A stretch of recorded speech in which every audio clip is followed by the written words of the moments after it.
We are. It is. Thank you. Good morning and welcome, everyone. Today is Wednesday, July 12th. This is the time and place for the regularly scheduled Nevada Game Control Board meeting for the month of July 2023. May I ask that you all please rise and join us in the Pledge of Allegiance. I pledge allegiance to the flag of the United States, to the republic for which it stands, one nation, under God, indivisible, with liberty and justice. Thank you very much. Madam Secretary is down in Las Vegas with us today. May I ask, Madam Secretary, has our agenda been posted in accordance with the open meeting law? Yes, it has. Thank you. And today we'll be covering all items listed on our July agenda. Madam Secretary, let's proceed with public comment. This item is placed on the agenda to give the public an opportunity to comment on gaming-related matters. Anyone wishing to address the board may do so at this time. Comments by each person are limited to 3 minutes as a reasonable time, place, and manner restriction. If board members ask questions of the speaker, the time needed to address those questions will not count against the speaker's 3-minute time period. If speakers have any handouts or written copies of verbal comments to provide for the record, please hand them to the enforcement agent seated to your left in Las Vegas or behind you in Carson City. Thank you, Madam Secretary. Pursuant to state open meeting law, matters brought to the board's attention during public comment may be discussed but may not be acted upon. And of course, we are happy to hear comments from anyone of the public as well as members of the board during this public comment section of our agenda. Let's start here in Carson City. Is anyone wishing to make public comment? Please step forward to the podium. Seeing none, let's go to Las Vegas. Is there anyone in Las Vegas wishing to make public comment at this time? Good morning. Hello, my name is Diamante Asbury, Diamante Asberry, here on behalf of the Culinary Union. In September of 2022, Station Casino's chief legal officer told the North Las Vegas City Council, "We consider ourselves to have been a very solid citizen throughout the pandemic." In March 2020, Station Casino's buffets closed their door and then they have no plans to reopen. So workers who relied on steady jobs at these buffets for income have been displaced.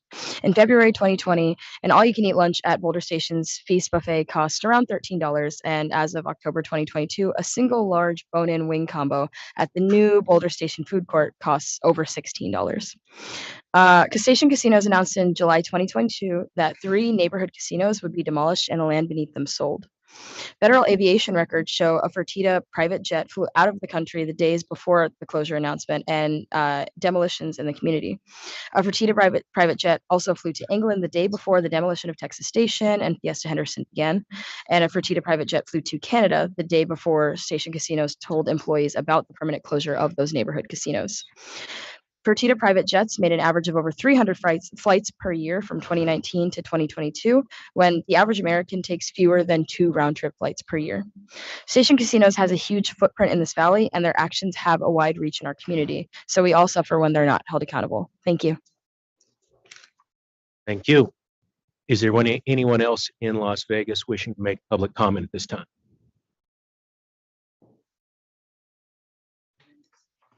Good morning. Good morning. My name is Maria Camacho. I spoke with you in May. I work at the casino porter at the Fiesta Henderson. By 11 years, Station Casinos laid me off in 2020. I am here again because they have still not called me back to work. Fiesta Henderson is closed now. I never get my job back. And now the company is building brand new casino in Durango. I want the company to pay severance to me and my coworkers who were laid off 3 years ago. They needed to respect us and our time in the company. Thank you. Thank you. Anyone else in Las Vegas wishing to make public comment? Seeing none, I would like to make a couple of comments. First of all, a housekeeping matter. It's a warm day here in Carson City and a warmer day in this boardroom. We're having some HVAC issues, so apologies for that, and maybe they'll be able to work on that during the meeting as we proceed. Next, I want to thank Jess Cordial, who is a supervisor in the Tax and License Division, for his work presenting the bi-monthly restricted licensee compliance seminars. I had the opportunity to attend the seminar last month via Zoom, and I found it to be both informative and well thought out presentation. So I want to thank Supervisor Cordial for presenting those for the restricted licensees. And lastly, I am happy to report that the board will be improving its social media footprint. So I encourage anyone in the industry and the public that's interested in following the board on LinkedIn, Twitter, and other social media platforms to begin following us. We hope to have very informative and timely information for the industry and the public at large. We will strive to provide newsworthy information via our feeds on a regular basis. So look forward to you following the board as we provide information. No other public comment this time. We will close our public comment section. Madam Secretary, the next item on our agenda is the approval of prior month's dispositions. Pursuant to NRS 241.035, this item is the consideration of the approval of the Nevada Gaming Control Board disposition for June 2023. Thank you, Madam Secretary. I know myself and the other board members have had the opportunity to review the dispositions from last month, and I didn't have any questions. Are there any questions from the board members about last month's dispositions? No, sir. None by me. All right. Would either of my colleagues like to make a motion? Yes, I would. Thank you, Chairman. I would move to approve the minutes and the from last month, I believe it was June 7th Yes. meeting. Disposition, very good. Madam Secretary. Member Assad? Aye. Member Watkins? Aye. Chairman Hendrick? Aye. Motion passes. Moving on now to our non-restricted agenda. Madam Secretary, I believe we Non-restricted. are at non-restricted one. Thank you very much. Non-restricted number 1 are the applications of Bowtie Hospitality LV LLC, Bowtie Hospitality LLC, Jeffrey Miller Sofer, and Brett Lawrence Muffson for a preliminary finding of suitability.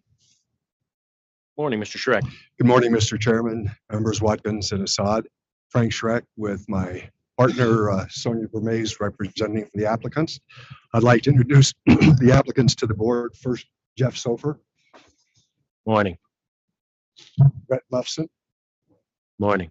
the property general counsel, Stacy Michaels, Morning. and Fountain Blue Development in-house counsel, Mike Pappas. Morning. Before beginning our brief presentation, I would like to update the board regarding a federal tax investigation. Since I last briefed you, nothing material actually has occurred. Fountain Blue is continuing to fully cooperate in the investigation and has provided the government with all the documents that have been requested, and copies of those documents have been furnished to your agents. According to the focus of the investigation appears to be an analysis of a loan related to a development of Town Square more than 10 years ago, which was repurchased from the lender by Jeff Sofer and his sister Jackie. According to Mr. Sofer's counsel, Rod Rosenstein, a former acting attorney general, the issue seems to be whether or not there was any debt forgiveness related to the repurchase of that loan. We're still unsure as to whether or not Mr. Sofer's tax accountants properly accounted for any forgiveness of debt in the complicated transaction.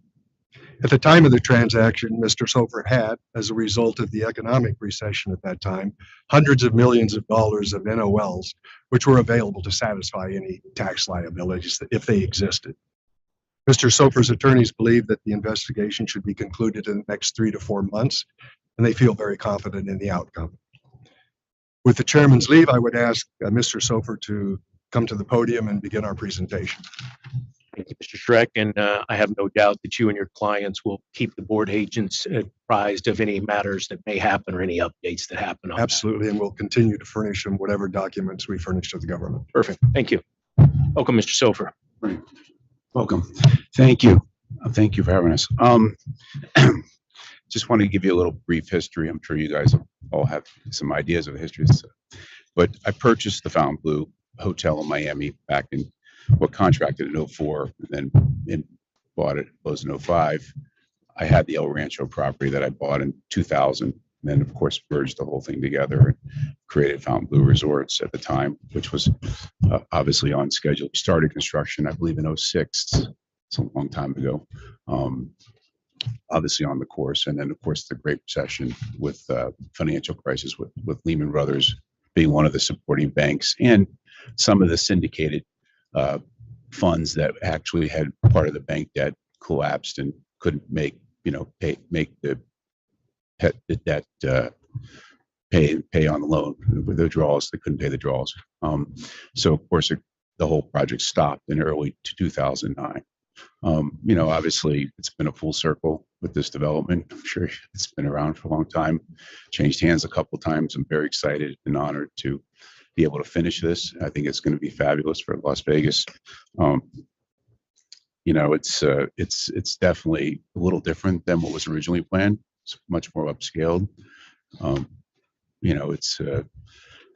We hope to have it. We will be open by the end of the year, and excited about all the people we're going to employ and all the things we're going to do in the community. So if you have any questions, or I'm sure you do, but happy, Brett can come in and give you more of the history of the detail of what we're building and take you through the resort as well. But Great. Thank you, Mr. Sofer. I know you provided us with a confidential packet of information. Did you want to go through that? well, I was going to have Mr. Muffson take you through some of the details, but Wonderful. anything you want to ask me on the history or the previous 1.0 Fontainebleau is related to, obviously how the whole thing stopped and everything. Happy to answer any questions. Is that Definitely has a long history, as Yeah. you explained, due to the Great Recession and all. I didn't have any questions about that. Actually, I'm also very excited for that part of the strip to see some revitalization and to see your property move forward. Are there questions from the board members at this point for Mr. Sofer?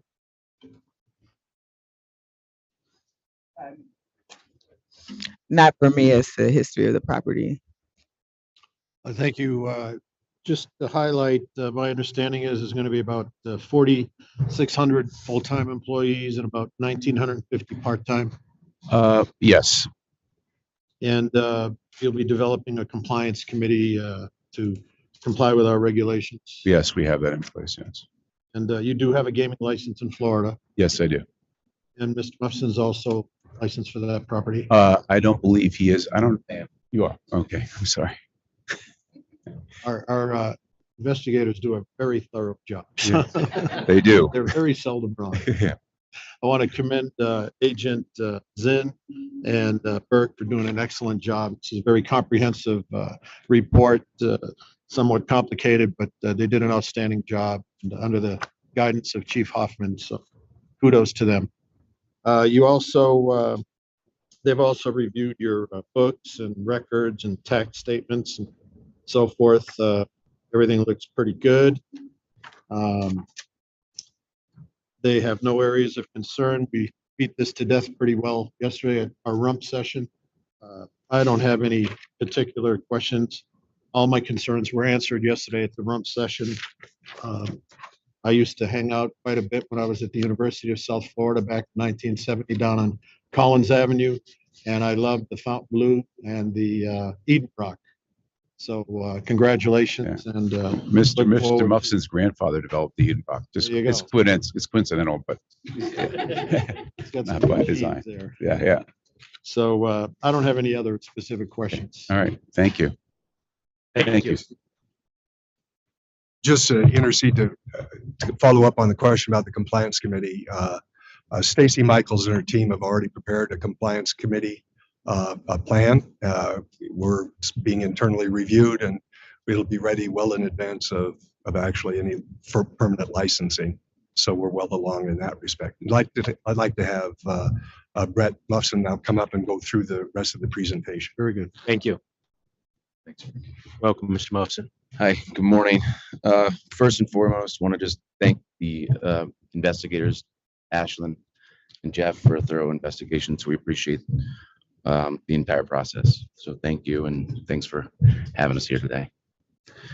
So I get to walk you through the fun part, walking you through what exists today from start to finish. So first and foremost, our development overview.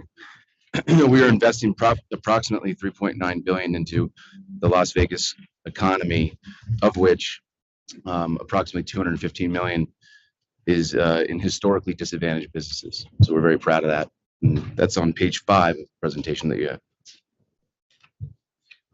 Today on site, we have roughly 3,600 to 3,800 construction workers. So we're busy, and it takes about an hour and a half to get off site. If you flip to page 6, this talks a little bit about Fontainebleau Las Vegas by the numbers. Goes through some of the statistics here. I think this is more for your reading purview than today's presentation. But it is impressive when you actually dig into the details. As it relates to operations, our resort is vertically integrated. So there are three main floors: the ground floor casino, the second floor, which is our retail promenade, spa, fitness, and then our pool deck.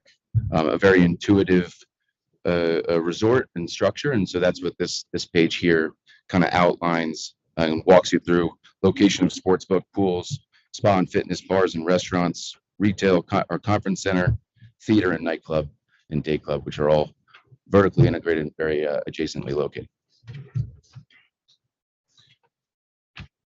The next slides will walk you through. First and foremost, the most important thing I wanted you to take away is you'll notice on the right-hand side, we have renderings, and then we have existing conditions. The most important thing to notice is our renderings and our existing conditions are extremely alike. So they're very photorealistic, and that was, obviously intended from the get-go. Normally, it's not something that is the case. The casino breakdown is as follows. It's roughly 150,000 square feet. We'll be opening with 1,300 slot machines, approximately 128 table games.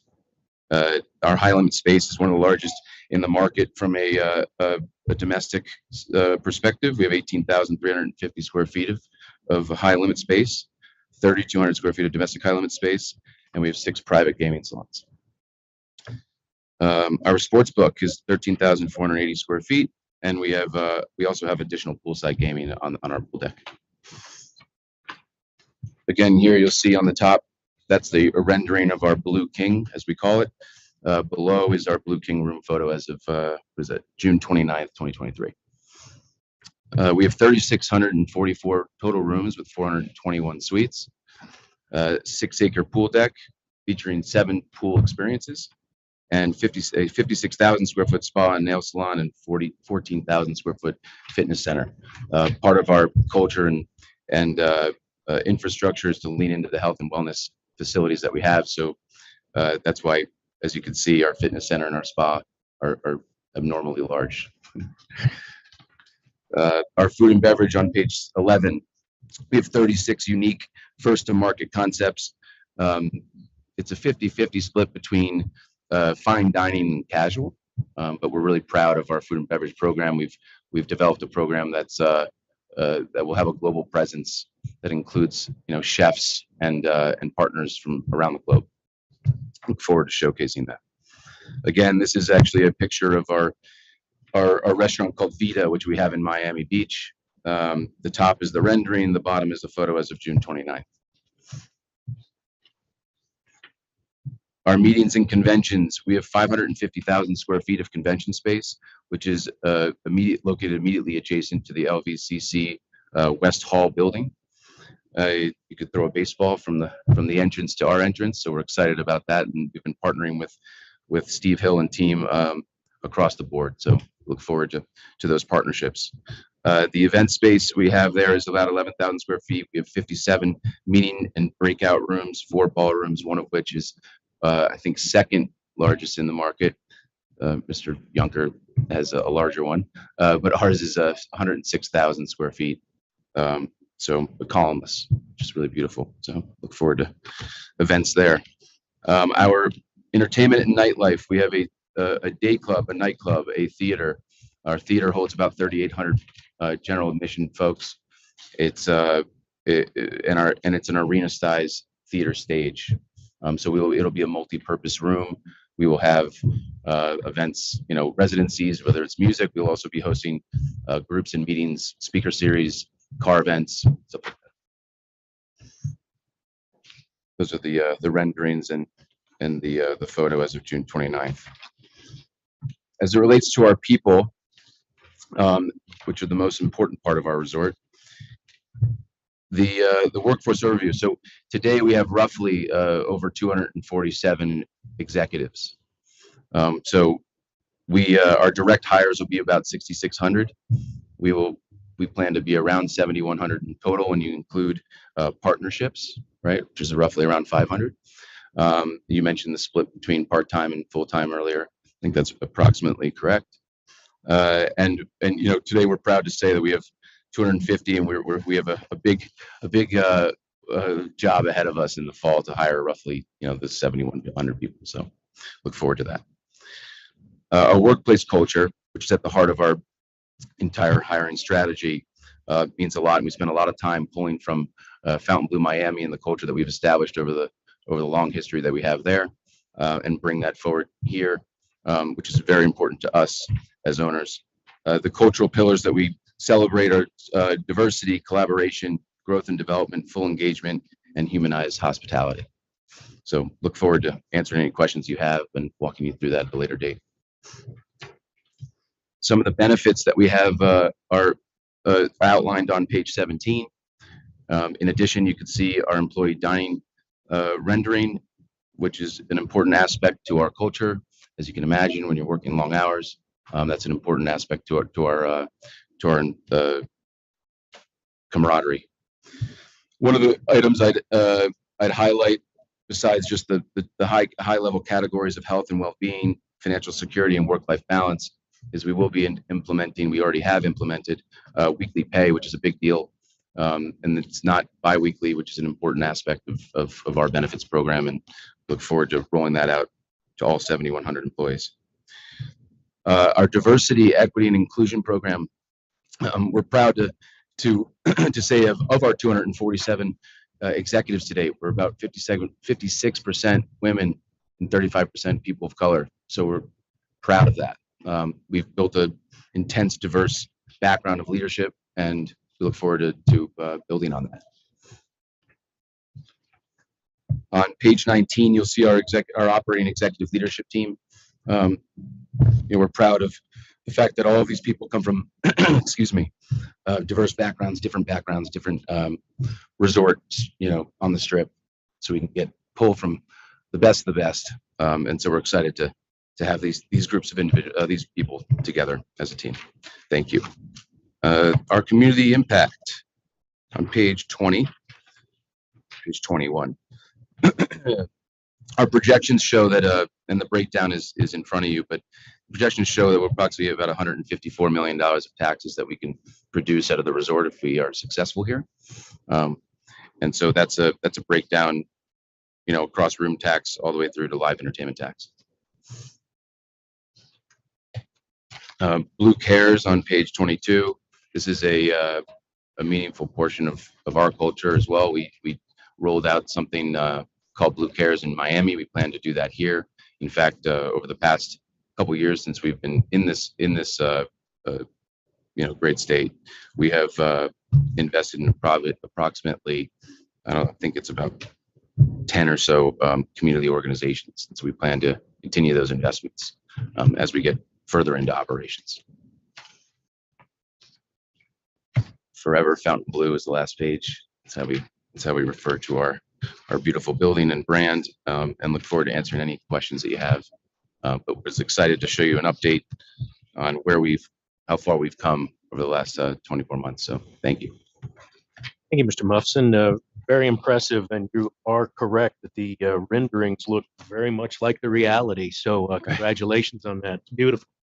And we understand it's a preliminary finding of suitability, and that you still have a few more months to go as your applications get done and the building gets done. So we look forward to you being back in front of the board when it's time for your actual application. So you presenting that presentation to us today is very helpful, and appreciated for you to walk us through it, even though this is really more about finding a suitability today. So Absolutely. thank you, and Mr. Yeah. Sofer, for doing that for us today.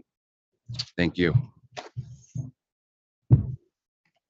Did you have something else at this time? No, Mr. that Schreck? really concludes our presentation. So the applicants are ready to answer any questions you might have. You want Mr. Sofer to step forward first? Well, first of all, I appreciated you addressing the compliance plan already. That was one of my questions, is when that would be ready. And you said it would already be set up before the property was ready to go. And Yeah. Yeah. Stacy's ahead of the game. wonderful. Very good. Thank you for that.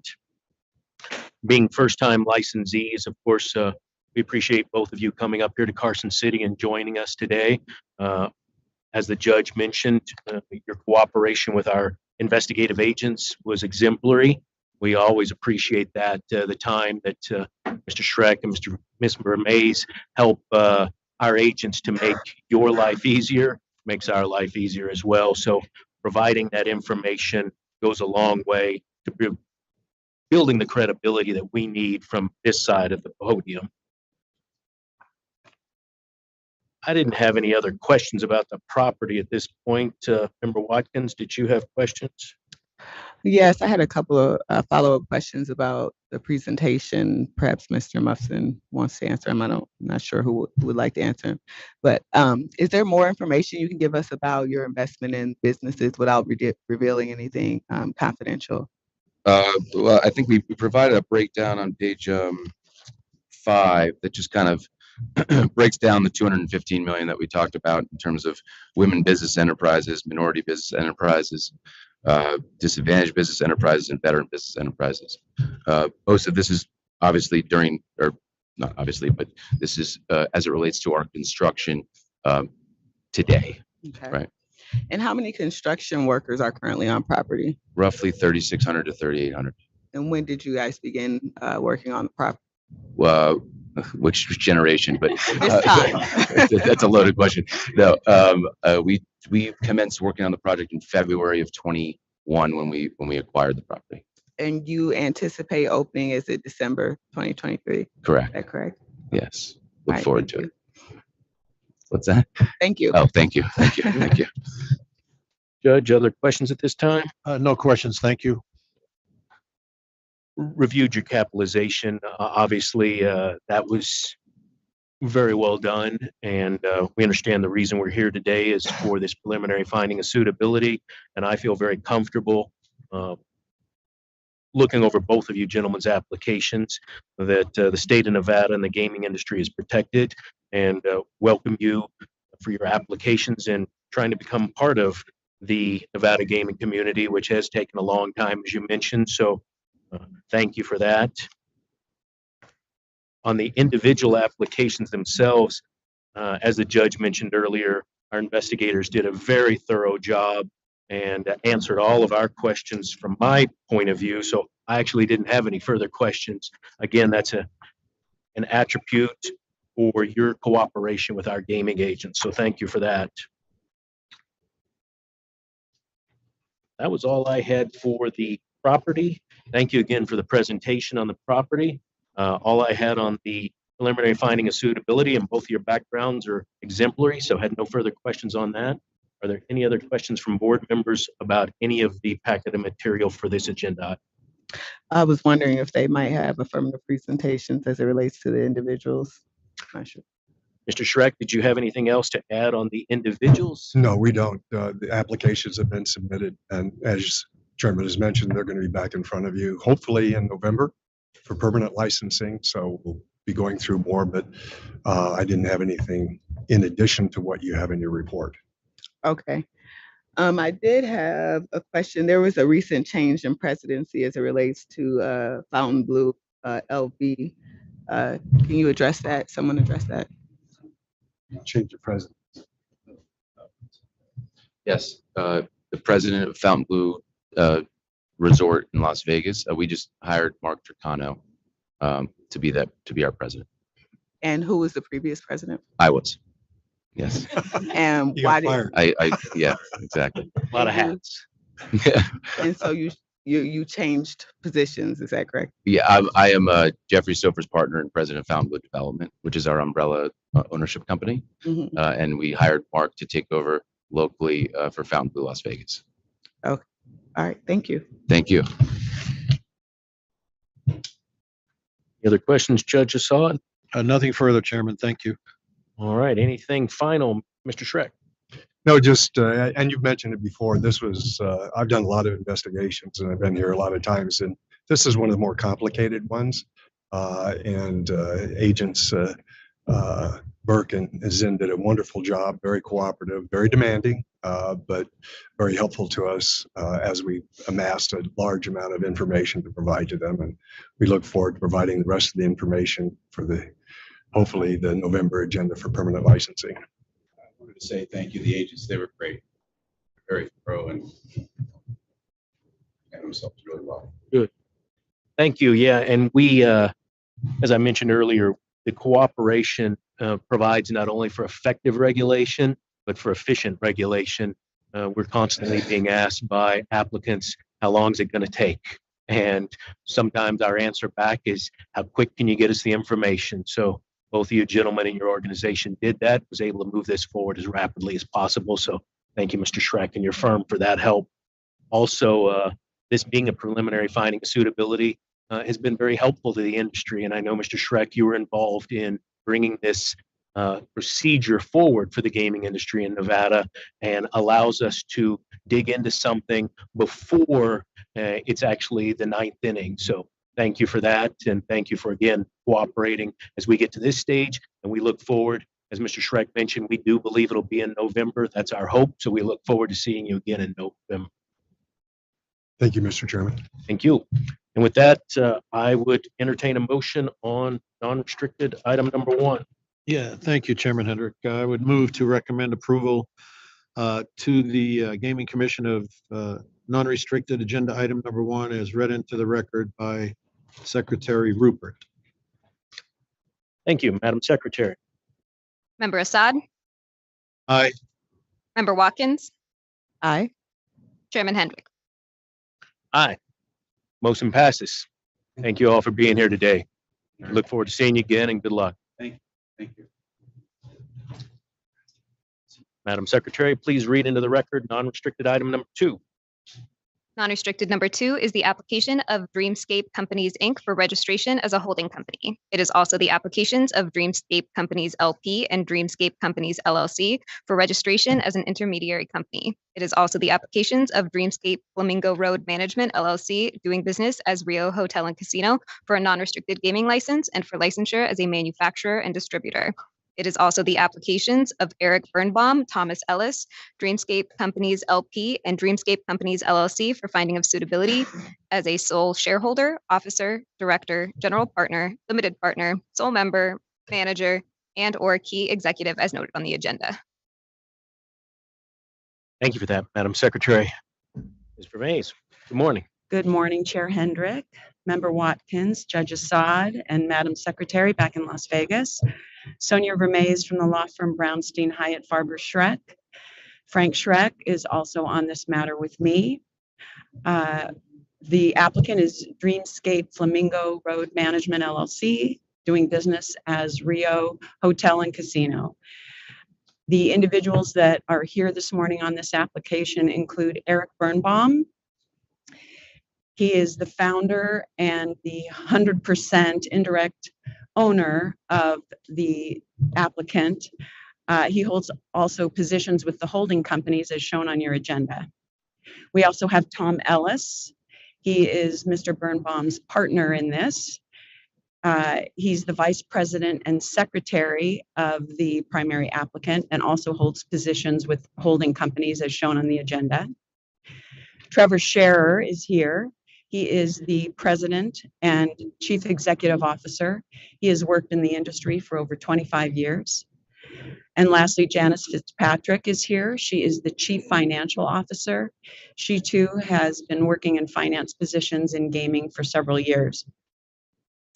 Mr.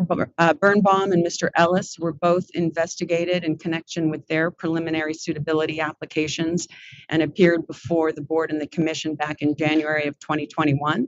No issues of concern, no areas that were a problem. The applications of Mr. Scherer and Ms. Fitzpatrick are currently on file. They've not been activated yet, but we assume that at some point they will, and they'll be before you for their applications. We have provided you with a confidential presentation deck, and the individuals here this morning will take you through that so that you can get a better understanding of the history of Dreamscape and of the proposed operations and the transition with Caesars. And before Mr. Birnbaum gets up to begin the presentation, we just do want to give our thanks to the investigative team.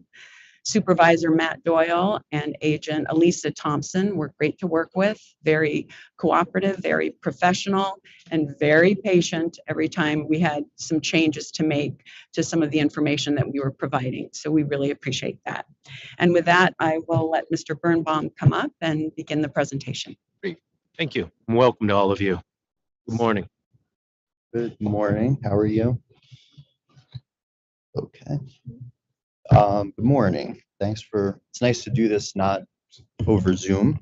So here we are in the flesh.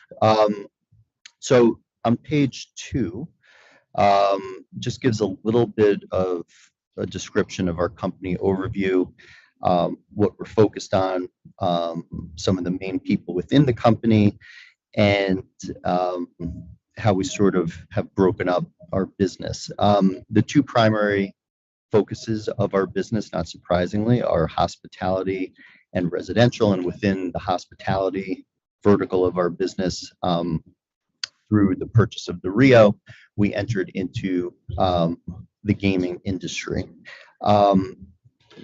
Interestingly enough, Mr. Juncker is here, who was part of that experience, so it's nice to see him here. But in 2000, sorry about that, just flipping page to page 3. This is just a little bit more description of some of the deals that we have been involved in, once again, in the hospitality and in the residential space. Everything that we do, I think it's worth noting, usually has a little bit of hair on it. So we don't come into an asset typically that is what we call stabilized and quasi-perfected. There's usually some modicum of heavy lifting, whether that be ground up development or whether it be repositioning an asset and taking it from point A to ultimately to point B. So this is just a little snapshot of some of the deals that we have been involved in.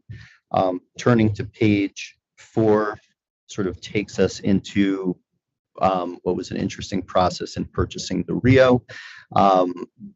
We certainly didn't have quite as an eventful, I guess, journey as the gentleman from the Fontainebleau had, but it was certainly an interesting journey. We purchased the Rio in 2019, December of 2019, from Caesars. Thankfully, someone was looking over us because 3 months later, obviously, we all experienced COVID. And the way we had structured the deal was it was a sale leaseback. So we purchased the property and then we entered into a triple net lease with Caesars where they were paying us rent while we formalized and put together our business plan. That lease was for a term of 4 years, which is soon due to expire in December of this coming year, hence why we're here right now. And really, this time, notwithstanding COVID, really allowed us to implement our business plan, hire the individuals to really steer the ship, and really get ourselves into the position that we're currently in today. Flipping to page 5, part of the business plan after we had purchased the asset was to raise additional capital to then go execute, what we deemed to be sort of a massive renovation. As you can see on page 5, not to go into all the numbers per se, but we ended up on February 9th of 2023. We fully capitalized our deal, and then we began sort of the process that we're in right now, which is to begin the renovation of the asset. The primary purpose, just if flipping page here, I don't think we need to necessarily go on to page 6, but moving on to page 7, the primary repositioning and use of the proceeds to take our asset from point A to point B is really underscores by about a says here $338 million PIP. So that's a property improvement plan. I'll just round up to 350. But that $350 million of capital that is being put into the property is really kind of what we would call put into two phases.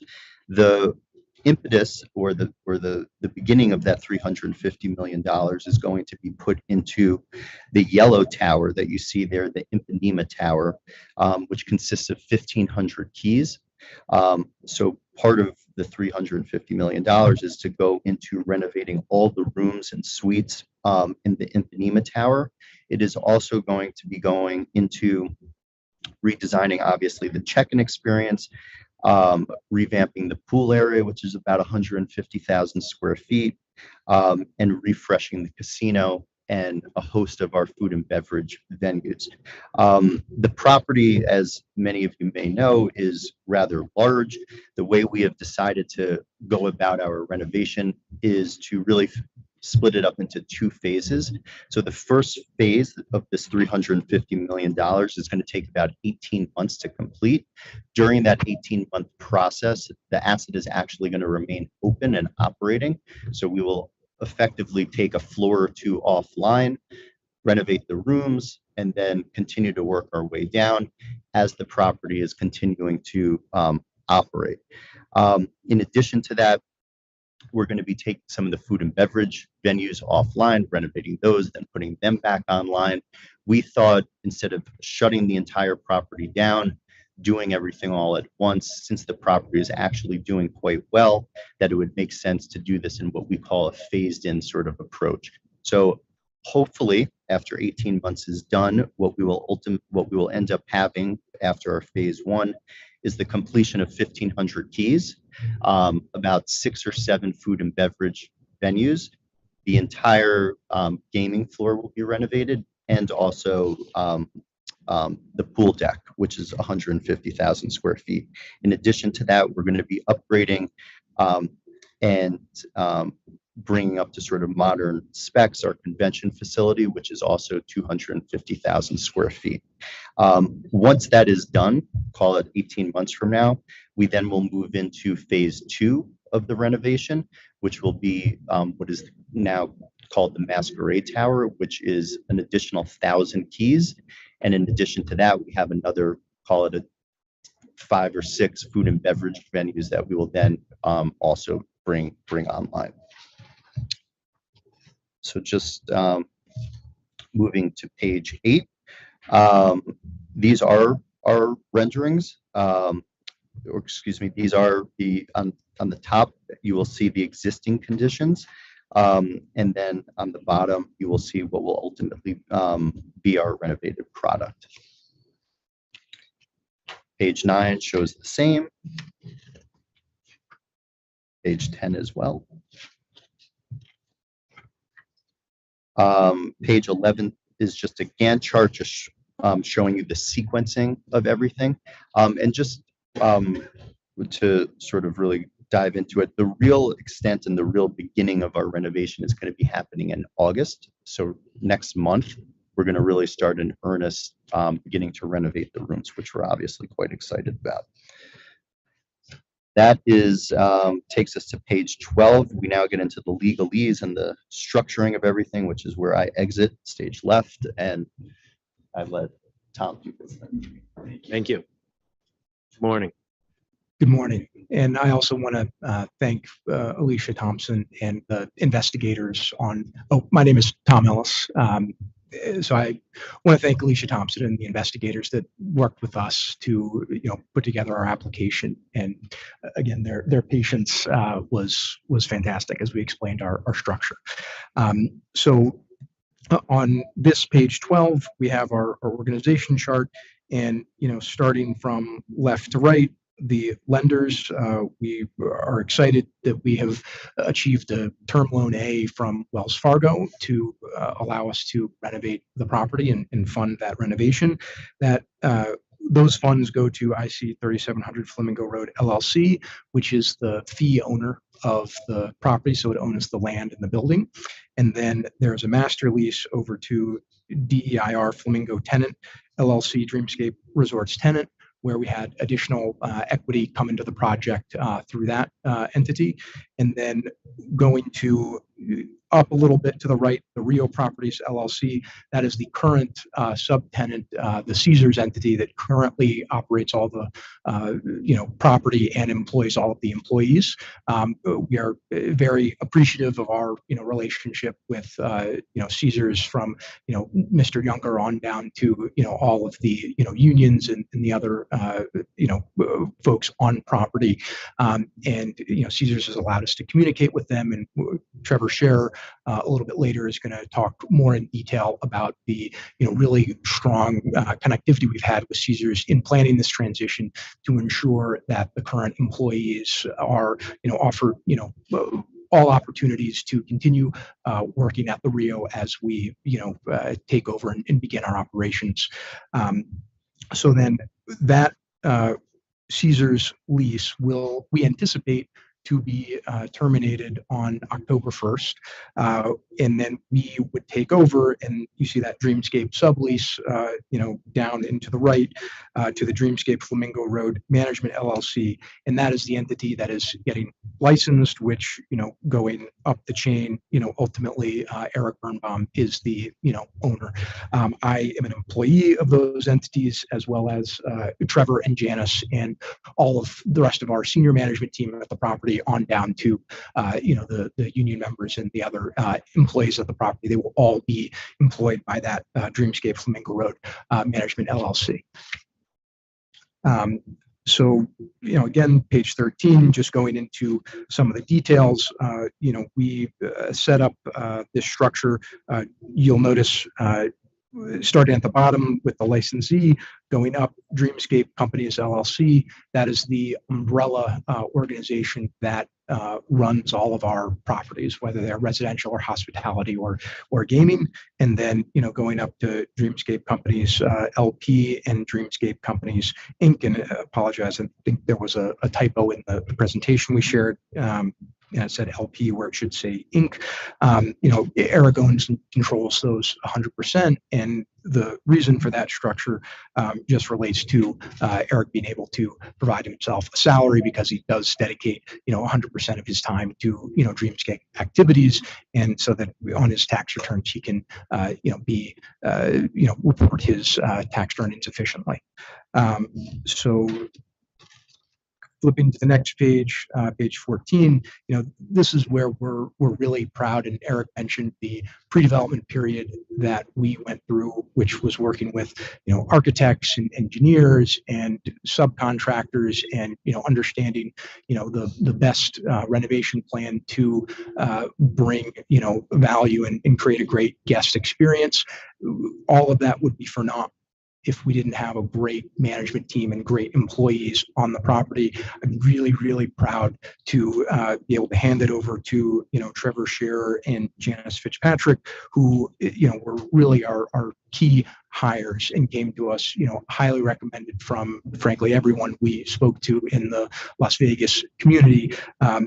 Trevor, from his positions at MGM and the MGM Grand and the Mirage, has, really shown such incredible capability in bringing together our transition plan, and in his constructive relationships with Caesars to make sure that every I is dotted and every T is crossed as we focus on a smooth transition for all the employees, and as well as creating an operating plan, as Eric mentioned, to be able to deliver a strong and positive guest experience while we have this phased renovation with several floors of rooms being off at any given time, making sure we have a floor above and a floor below also offline, so that there's no construction noise experienced or heard by the guests, and as well as making sure that any, whether they be F&B venues or gaming floor, carpeting or relighting, that's covered, whether it's by black curtains or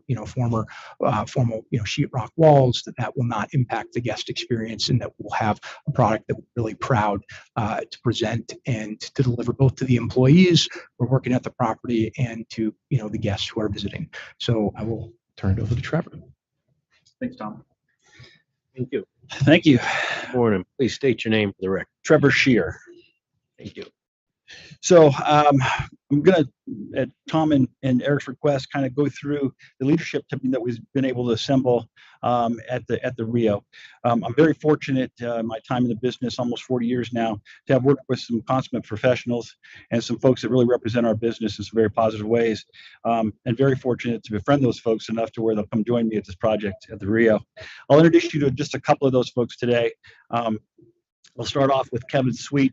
Kevin's been in the business for over 15 years. Kevin's got a lot of extensive experience in slots and slot marketing.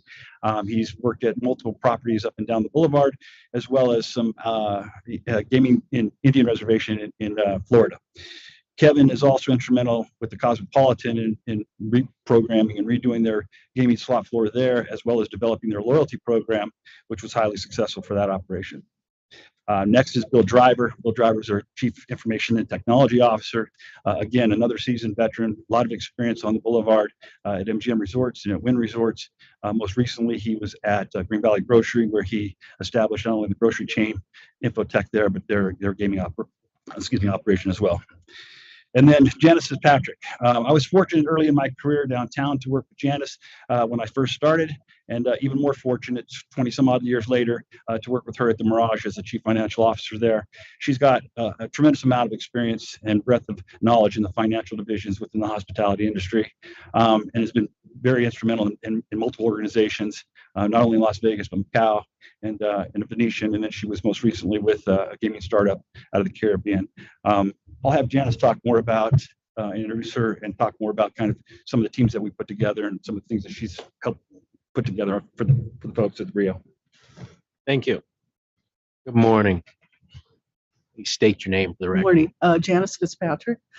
Just to add to what Trevor said, you know, it's necessary that we build the finance team from scratch because Caesars, you know, operates differently. They have corporate structure.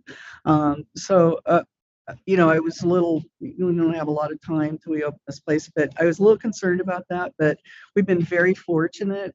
We've brought on several people in finance who've worked in this industry for a long time, mostly in Las Vegas, that are, you know, subject matter experts on compliance and ICS and regulatory issues and auditing and so forth. Also, you know, the other thing I'd like to add about our finance team is that, you know, we've really focused on diversity. We have a very diverse team. You know, I really am encouraged by that. And, you know, I think we're going to be very successful. That's all I wanted to add. Well, Thank thanks, you. Janice. I appreciate it. Thank you. To add more about our people, I'd be remiss if I didn't talk about the folks that are currently employed there at the Rio. A great group of folks, a lot of tenured employees there, been with the Rio for a long time. Our goal and our mission is to keep all those people employed that want to be employed there. I was fortunate enough with our partners and friends over at Caesars. They've been very cooperative in allowing us to get into some data so that we can put into some systems. But more importantly, they allowed us to get in front of their team to speak to them about the Rio and our dream and what we're trying to put together. I've recently met with 75 of their management level employees. We offered them a job offer on the spot to continue on with us and to continue working with us. And then we recently sent 1,500 line level employees the same offer. We putting together a competitive benefits program, including a 401k program that will be very, very competitive in the marketplace. And our goal is to anyone that wants to work at Rio, continue to work at Rio, will be employed at Rio. More importantly, it's about establishing the culture of those folks and what they do going forward. So our mission is to engage each of the leadership positions within the Rio organization today and have them collaborate with us with a third party to come in and actually establish the culture going forward. To have an inclusive culture, we have to include them in the process. And so it's very important that we do that. Also very engaged with the unions, very one of our gals on our team, Brenda Bradbury, has extensive experience with the unions. We've engaged with all the unions today. They're actually very cooperative and allow us to hire some employees early so we can do some training with that as well. So we'll be negotiating on our own behalf with all those unions that are currently in the building. Community involvement, since I've got such a tenured team in Las Vegas and have a lot of history there, a lot of them are involved with that. They're currently looking for a community relations sponsor for us for the property and team member. I think we've got a good candidate for that. And we are currently engaged with a lot of different organizations. And even before we put this management team together, Dreamscape was involved with community schools and a couple other activities within the community. So we're all active with that. Some partnerships, things that we're doing. Part of our business plan is we've partnered with Hyatt. We will become a Destination by Hyatt, full franchisee in Las Vegas. And Hyatt's very excited and very anxious to do that. They don't have a property in Las Vegas. More importantly, they don't have a property with convention facilities in Las Vegas. And the Rio has over 220,000 square feet of convention space, and Hyatt doesn't have representation for their 30,000 member base, and we'll be using that and leveraging that program to help us with our business plan. As I mentioned earlier, Kevin Sweet's very instrumental in the loyalty program and will be complementary of Hyatt's loyalty program. We're going to build a very robust loyalty program from a gaming perspective. A good percentage of our business comes from local market. We'll be attracting the local market with a very lucrative program, as well as our regional folks too. And the last thing on the last page, I really won't bore you with a lot of details on work streams, but suffice it to say, we're inside 90 days now. My team is diligently working very hard on standing up the organization, the operation.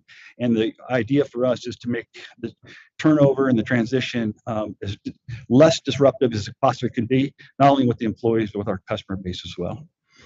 So thank you for your time. Thank you. Mr. Mays. Well, that ends our presentation. So at this time, I would just ask if any of you have any questions for us. Well, thank you. First of all, very impressive property improvement plan, very aggressive, very impressive, and was also really happy to hear about you keeping as many of the employees in place on the team as possible. That's always great to hear, and very excited for the renovations that you're talking about over the next couple of years. So thank you for presenting all of that for us this morning. Most of my questions were about the staffing plan and the capital improvements, and you went through all of those and answered everything I had. So are there other questions from board members? Yes, Chair, I think I would echo your comments in that there was a thorough presentation, and I'm excited about the renovations plans as well. There was mention that many of the employees will be retained, as many as possible. Did you state, or did he state that there was a plan to match the existing benefits? Is that correct? I believe that's correct. You want to confirm that, Trevor? Yeah, so we've engaged Brown & Brown, a local Step up here so we can get it on the Sorry. audio. Thank you. Yes, we've engaged a local agency to put a benefits program together for us on the healthcare plan. That's a little dissimilar than Caesars from what they currently have, only because they have some private insurance that they do through themselves. But it'll be competitive in the marketplace with any other insurance plan, as well as a 401k that will also be competitive in the marketplace as well. Okay, perfect. And did you mention the rewards program? Yes. Okay. All right. Can you just reiterate? I'm sorry, I missed it. Yeah, so we're constructing a loyalty program that's very lucrative. It'll be very rich for the locals especially. And there's two things that we go through to attract them. That's food and free play. So we'll have a very lucrative program when it comes to that. We'll also be tapping into our partnership with Hyatt and their 30,000 member base as well, and trying to make some synergies between the two programs so that we can offer things on both sides. And current rewards of members will be honored? Yeah, so part of our purchase was the current database that's at Rio, and we plan on leveraging that highly. Okay, thank you so Yeah, much. you bet. Judge Assad? Yes, thank you, Chairman Hendricks. One of the first things to look at when you're trying to be a successful operation is hiring the right president and the right CFO. And Ms. Fitzpatrick, Mr. Scheer, their reputation precedes them. You could not have made Mr. Birnbaum and Mr. Ellis a better choice than those two folks to take lead here in Las Vegas for your new property. I'm familiar with this property. I was wondering, one of the reasons I used to go there was the food was outstanding. They had some great restaurants. I was hoping that they would continue with the, there's a dim sum restaurant, you know, if that's going to be staying. How about the oyster bar? That's the buffet. Oh, it's going to be a food hall. Food hall, okay. And then the Voodoo Cafe up in the top floor?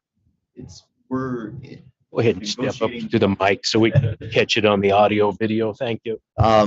we're in the middle of negotiating that deal, like as we speak, but we are very focused on that space. It is a premier space. Oh, fantastic views of the city. Yeah. And then the steakhouse, that was also really. So the tenant that, or the tenant that is theoretically going into that space will be our steak concept.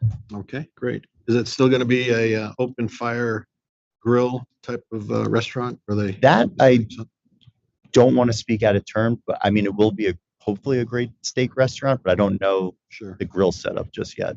Okay. And then there used to be lines to the seafood buffet. I don't know if you're from Trevor would probably remember that. There were lines out into the casino floor. Yeah. On the Friday night seafood buffet. Is that going to be coming back? You know, the whole buffet world has sort of, because of COVID, has sort of shifted a bit industry wide. So sad to say, but we aren't going to have a buffet. We are going to have this food hall concept. And it's interesting if you just look out amongst pretty much everybody, Caesars on down, everybody has sort of shifted away from the buffet to the more of the food hall concept.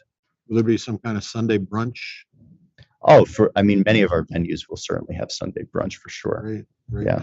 Are you making any type of improvements to the pool area? They had a fantastic. We have a 150,000 square foot pool. That's one of the first things on the list that we're focused on. Yep. And how about nightlife? Many of the food and beverage venues that we are bringing on have a nightlife component to them. We're not going to have necessarily a club per se. We weren't looking to get into sort of that war, if you will, with hiring the biggest and best DJs, and that just wasn't a fight that we were looking to get into. Let the other guys do that. And correct me if I'm wrong, but I believe you and Mr. Ellis received a preliminary finding of suitability back in January of 2021? Yes. Great. Yes. Okay. Well, good luck. Thank you. Thanks so much. Thank you. And thank you, Mr. Ellis, for explaining the corporate structure as simply as possible. There's a lot going on, and I appreciate you breaking it down for us. That was another one of my questions. You checked that off my list. I did notice that, Mr. Birnbaum, there was a change in one of the subs for you. You took your title off as president treasurer. Was there a particular reason for that on Dreamscape management? Yeah, and I'll address that. So that was at the Dreamscape Flamingo Road Management entity. And the reason for the change is because we're giving Trevor the president and CEO title to, ensure that all the, true power and decision making, at the property is vested in him. Now, Trevor, of course, reports to the entity above, which is, Dreamscape Companies LLC, which, Eric, controls. So Trevor will report to Eric, but we wanted it to be very clear that at the property, the team, Trevor and Janice and so forth, they are fully vested in their powers. Thank you for that. And I sure Mr. Shear will be on the property more than full-time plus. My understanding is that Mr. Birnbaum and Mr. Ellis, you'll be on the property at least once a week or so. Is that the plan at this point? Yes, one of us will be down, whether it's once a week or bi-weekly. Yes. Great. Thank you. Any other questions from board members? I don't have anything further, Chair. Thank you, Chairman. Just one further question. The marketing plan, is it going to be targeting the convention business through Hyatt and then some local target marketing as well? Yeah, the local market will be focused primarily on gaming and restaurants. And then Hyatt will be focused primarily on convention, but also their loyalty program. So they do fill a lot of hotel rooms through their loyalty program and their World of Hyatt. Las Vegas is a big redemption center for a lot of loyalty programs, and we plan on Hyatt being one of those redemption centers here with basically their sole property on the boulevard, just off. Thank you. That's all I have, Chairman. Ms. Vermaze, anything else you want to conclude with? Well, I will add, Mr. Shearer went through the executives that have joined, and I just did want to point out that Kevin Sweet, the Chief Gaming Officer, and Bill Driver, the Chief Technology Officer, they have also filed applications. But other than that, we are done with our presentation, and we thank you for your attention this morning. Thank you. Very thorough and impressive presentation. So thank you all for that. Thank you for cooperating with our agents throughout this process. I didn't have any other questions. So if board members didn't have any other questions, this matter would be ripe for entertaining a motion. Yeah, thank you, Chairman Hendricks. I'll make that motion. I would move to approve non-restricted agenda item number 2 for approval to the Gaming Commission with, as read into the record by Secretary Rupert, with certain conditions. Those conditions, there are 3 of them. The first one is that the surveillance system must be maintained at or above the standard that is approved. Second, prior to the commencement of operations, the attestation letters regarding the internal control system must be received by the Nevada Gaming Control Board, the Audit Division, pursuant to Nevada Gaming Commission Regulation 6.090. Third condition is that prior to the commencement of operations, an adequate written internal control system that documents compliance with minimal internal control standards must be received by the Nevada Gaming Control Board, again, the Audit Division, pursuant to Nevada Gaming Commission Regulation 6.090. I think that we added a 4th condition yesterday. It was put out in the updated conditions memo, the key employee condition. That would be, and a key employee application must be filed within 60 days of any changes in the person occupying that position. Ms. Vermaze, I assume that you're aware of and agree to all of those conditions on the applications That's correct. and to the licenses, obviously. Very good. Thank you for that. Madam Secretary, please call for a vote. Member Assad? Aye. Member Watkins? Aye. Chairman Hendrick? Aye. Motion passes. Thank you. Thank you all. Thank you for coming here today. Thanks. Appreciate it. And Madam Secretary, please read into the record non-restricted item number 3. Non-restricted number 3 are the applications of MGM Resorts International and Mandalay Resort Group LLC for continuous or delayed public offering. It is also the application of MGM Resorts Manufacturing Corporation to guarantee securities and hypothecate assets in conjunction with a continuous or delayed public offering. Good morning.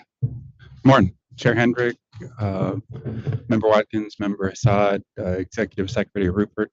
For the record, my name is Chandler Pohl. I'm Vice President and Legal Counsel for MGM Resorts International. With me in the audience is Sean McGinnis, outside counsel to MGM Resorts International.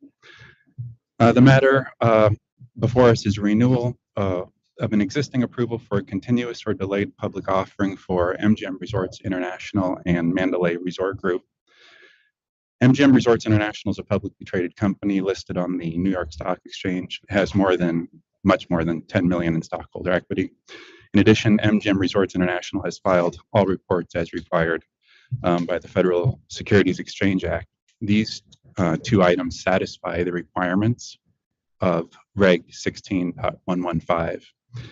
The shelf approval is helpful to publicly traded companies like MGM Resorts International, and for that reason, MGM Resorts International kindly requests an affirmative recommendation for a 3-year shelf approval. I'd like to thank Agent TP for his work on this application. Thank you, Mr. Pohl. And yes, we as the board, and I'm sure without speaking on behalf of the commission, appreciate these shelf offerings to allow entities such as yours, licensees, to be prepared when the economy is right to be able to go out to the market. So certainly understand the application, understand MGM. One question I had, which maybe the investigators talked to you about, is Mandalay Resort Group has been quite a few years, and I take it that they still have some limited amount of debt is the reason why they're on this application. Is that correct? That is correct. Very good. Thank you. Are questions from board members? None for me, Chair. I'm satisfied that the requirements of regulation 16.115 have been met, so I don't have any questions or concerns. Thank you, Chairman Hendrick. I don't have any specific questions. We covered everything pretty well yesterday in the rump session. It's pretty standard, just a normal 3-year shelf. So I have no questions or concerns. Thank you. Very good. Thank you. And Mr. Pohl, I assume you've read draft number 1 order. Yes. And looks in order to you. The order's in order, Yes, as they say. it is. Very good. All right, good. Then I would entertain a motion on this matter. Thank you, Chairman Hendrick. I would move for approval to the Gaming Commission of non-restricted agenda item number 3 as read into the record by Secretary Rupert with the draft order number 1 dated June 9th, 2023. Madam Secretary. Member Assad, Aye. Member Watkins, Aye. Chairman Hendrick. Aye. Motion passes. Thank you. Very much. Thank you, Mr. McGinnis. Good to see you. Bringing us now to non-restricted item number 4, Madam Secretary. Non-restricted number 4 is the application of Caesars Entertainment, Inc. for an amendment to their order of registration. It is also the applications of Tropicana Laughlin LLC for transfers of interest as noted on the agenda. Lastly, you have the applications of Tropicana Entertainment, Inc. for licensure as sole member of Tropicana Laughlin LLC and to pledge membership interest as noted on the agenda. I believe we have a disclosure on this item. Yes, Member Watkins, did you have a disclosure? Yes, I have a disclosure on this item, Chair Hendrick. My children's father is working at Caesars, and he is a senior accountant. The position is non-gaming, in no way relates to the matter before us, nor do I believe the independence of judgment of a reasonable person in my position would be affected by my relationship with my children's father as it relates to this agenda item. Therefore, I intend to participate. Thank you. Good morning, Mr. Burnett. How are you? Good morning, Chair Hendricks. I'm good. How are you? I trust you drove over today and did not ride your bike. I just graduated to a cane, and Very so good. little ways before a bike comes back. Mr. Chairman, Member Watkins, Member Assad, Madam Secretary, my name is A.G. Burnett with the law firm of McDonald Toronto, here today representing Caesars Entertainment. Also here with me and behind me are Mr. Brett Yunker, CFO of Caesars Entertainment, and Mr. Jeff Hendricks, SVP and Assistant General Counsel for Caesars Entertainment. We've got a few things going on in this series of applications, and I'll just briefly go through them and then obviously answer any questions you may have. Mr. Yunker and Mr. Hendricks will do the same. This really results as sort of a cleanup of the company's order of registration because Caesars has restructured its debt by entering into a new indenture on February 6, 2023, in order to refi certain portions of its previous debt. Additionally, you can see that Caesars has restructured certain of its Tropicana entities and hence the transfers of interest you see before you. So we are here, Mr. Chairman, members of the board, asking to amend the order of registration to reflect the new indenture. This indenture requires the same pledges of the various Caesars entities that were made in connection with the previous July 6, 2020 indenture. Those pledges were made pursuant to a collateral agreement dated July 20, 2020, with U.S. Bank serving as the collateral agent again. These are not new pledges because there were no new pledges or collateral agreements or amendments to the existing collateral agreement. Instead, the indenture simply requires that the pledges be made on a continual basis under the same collateral agreement. We are also here, as I mentioned, to do some cleanup on the order of registration. The cleanup that you see in the order reflects the deletion of certain Caesars entities that no longer exist, and then certain entities from the William Hill transaction that no longer are part of the company. Lastly, there is the transfer of interest regarding Tropicana Laughlin. And what we are doing there, Mr. Chairman and members of the board, is shifting ownership of Trop Laughlin so that ultimately, at the end of the day, Tropicana Entertainment is the 100% sole owner of Tropicana Laughlin. There is a pledge that's related to the Tropicana Laughlin property that accompanies those transfers. Two more small items. We want to acknowledge the work of Agent Tina Logan. She was great to work with and a pleasure, as was Deputy Chief Russell Teggio. And we have reviewed draft number 1 of the 12th revised order of registration and find it acceptable. With that, I'll attempt to answer any questions you may have or have Mr. Yunker or Mr. Hendricks come up. Very good. Thank you, Mr. Burnett. Yeah, you went through the questions I had, which is post these applications, where will the entities lie? And you explained that very thoroughly. So thank you very much for that. I didn't have any other questions. I appreciate the cleanup. It's always good to go through these orders, as you know, and try to catch items that may have been sitting out for months or years. So this being a very thorough order, I believe it's 40 some odd pages long. It was good to go through it and clean up any matters that were necessary. So very timely, and appreciate that.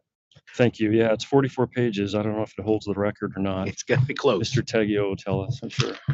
Very good. All right, questions from board members. Good morning. How are you? Good. How are you? Good. So there were some substantial violations between 2021 through 2023. Can you generally, totaling over 5.7 million, can you generally address those violations? Sure. I'll ask Mr. Hendricks to come up and do that. Hello, good morning, Chair Hendrick, Member Watkins, Member Saad. Jeff Hendricks, Senior Vice President and Assistant General Counsel for Caesars Entertainment. Happy to speak to that topic.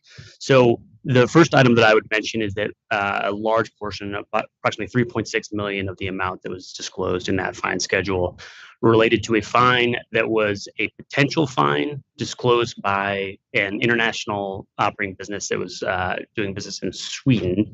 And that fine was disclosed during our ownership of the William Hill International assets. So as the board may recall, we purchased William Hill in 2021. The strategic rationale for that business was, or for that acquisition, was to focus on our domestic operations, and we intended to quickly resell the international portion of that business, which we immediately began doing. This fine came out of the international portion of that business. It was originally disclosed as about $3.6 million, factoring in currency valuations, frankly. And that fine has not yet actually been paid, nor will it be paid by Caesars. The liability for that amount is now on the buyer of the international business, and they are working through a settlement agreement with the relevant Swedish authorities. We believe that the actual settlement amount will be significantly less than the initial amount disclosed of 3.6 million. So as an initial matter, I believe that addresses more than 50% of that fine schedule.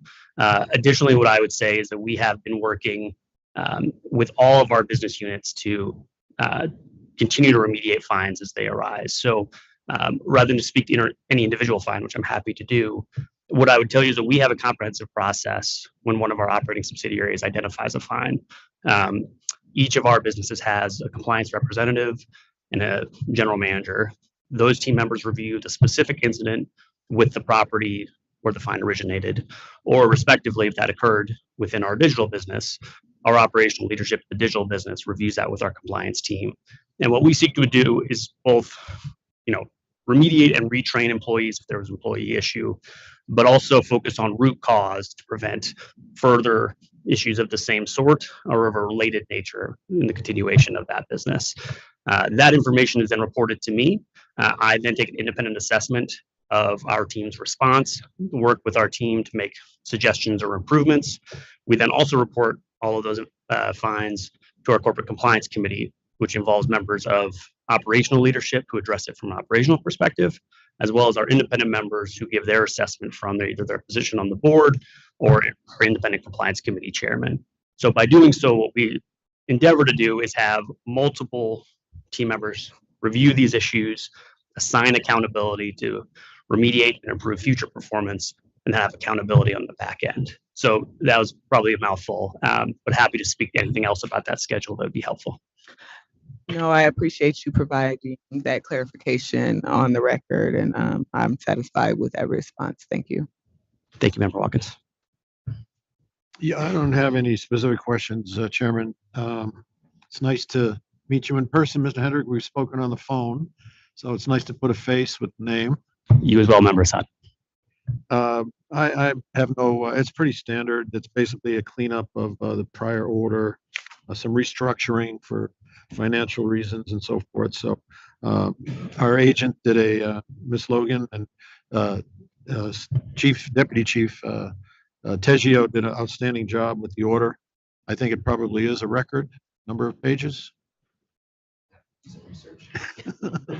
Very thorough, to say the least. So I have no further concerns or questions, and I'm in full support. Thank you. Thank you, Mr. Hendricks, and also thank you, Mr. Yonker, for appearing here today. Mr. Burnett, probably nothing regarding this particular application, but as you're aware, NGC regulation 8.030 sub 4 talks about the physical location of the membership certificates shall at all times remain in the territorial boundaries of the state of Nevada. Modernization of the world, there isn't a lot of physical certificates anymore. So maybe something I ask you and the industry to look at as we go through a lot of regulatory cleanup over the next few months, that maybe we got to modernize that regulation as well. Yeah, Mr. Chairman, in this case, of course, the publicly traded companies' securities are digital, but I think all the subsidiaries are paper and physical. And Mr. Hendricks can verify, but I think they're all, of course, in Nevada. But Jeff and I were talking yesterday about this very subject, and I mentioned to him that I thought maybe the chairman wants to clean up that reg, because really, why? Nowadays. So happy to help out with that. It's part of your ongoing process of cleaning up the regs. Perfect. Very good idea. Thank you. All right. If there's no other questions by board members or anything else you want to add, Mr. Burnett? We have a lot of questions about board members. No, nothing further, Mr. Chairman. Thank you very of much. relevance to the 12th revised order. Yes, sir. Okay. Very That's good. right. Then I would entertain a motion on this item. Thank you, Chairman Hendrick. I would move to recommend approval of unrestricted agenda item number 4 for approval to the Gaming Commission, as read into the record by Secretary Rupert, with the inclusion of the 12th revised order of registration, draft number 1, dated June 22 of 2023. Very good. Mr. Burnett, I assume from your presentation, you've read it and agree with draft 1, correct? We have, and we do. Very good. Thank you, Madam Secretary. Member Assad? Aye. Member Watkins? Aye. Chairman Hendrick? Aye. Motion passes. Thank you very much. Thank you. Thank you for being here this morning, gentlemen. Brings us to non-restricted item number 5, Madam Secretary. Non-restricted number 5 is the application of Caesars Entertainment, Inc. for a continuous or delayed public offering. Good morning. Good morning, Mr. Chairman. Again, for the record, A.G. Burnett with McDonald Carano. Here with me representing the company is Mr. Brett Yunker, CFO, and Jeff Hendricks, Senior VP and Assistant General Counsel. Much like the MGM item before us, this is a renewal of the company's shelf registration for another 3-year period. The company is in compliance with Regulation 16115 regarding this. And again, we'd like to thank Russell Teggio and Tina Logan for working with us on this. Thank you, Mr. Burnett. And I was remiss to not ask Member Watkins if you would like to make a disclosure on this agenda item as well. Yes, I would, Chair Hendrick. I do have a disclosure to make. My children's father is working at Caesars Entertainment as a senior accountant. The position is non-gaming, in no way relates to the matter before us, nor do I believe the independence of judgment of a reasonable person in my position would be affected by my relationship as it relates to this agenda item, and therefore I intend to participate. Thank you. And as you said, Mr. Burnett, reviewing the record and the application, it is in compliance with NGC Regulation 16.115, so we appreciate that.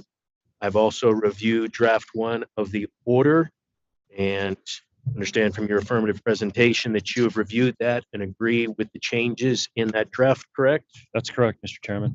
Very good. Are there any questions from board members regarding this item? I don't have anything on this one, Chair Hendrick. Neither do I, Chairman. Thank you.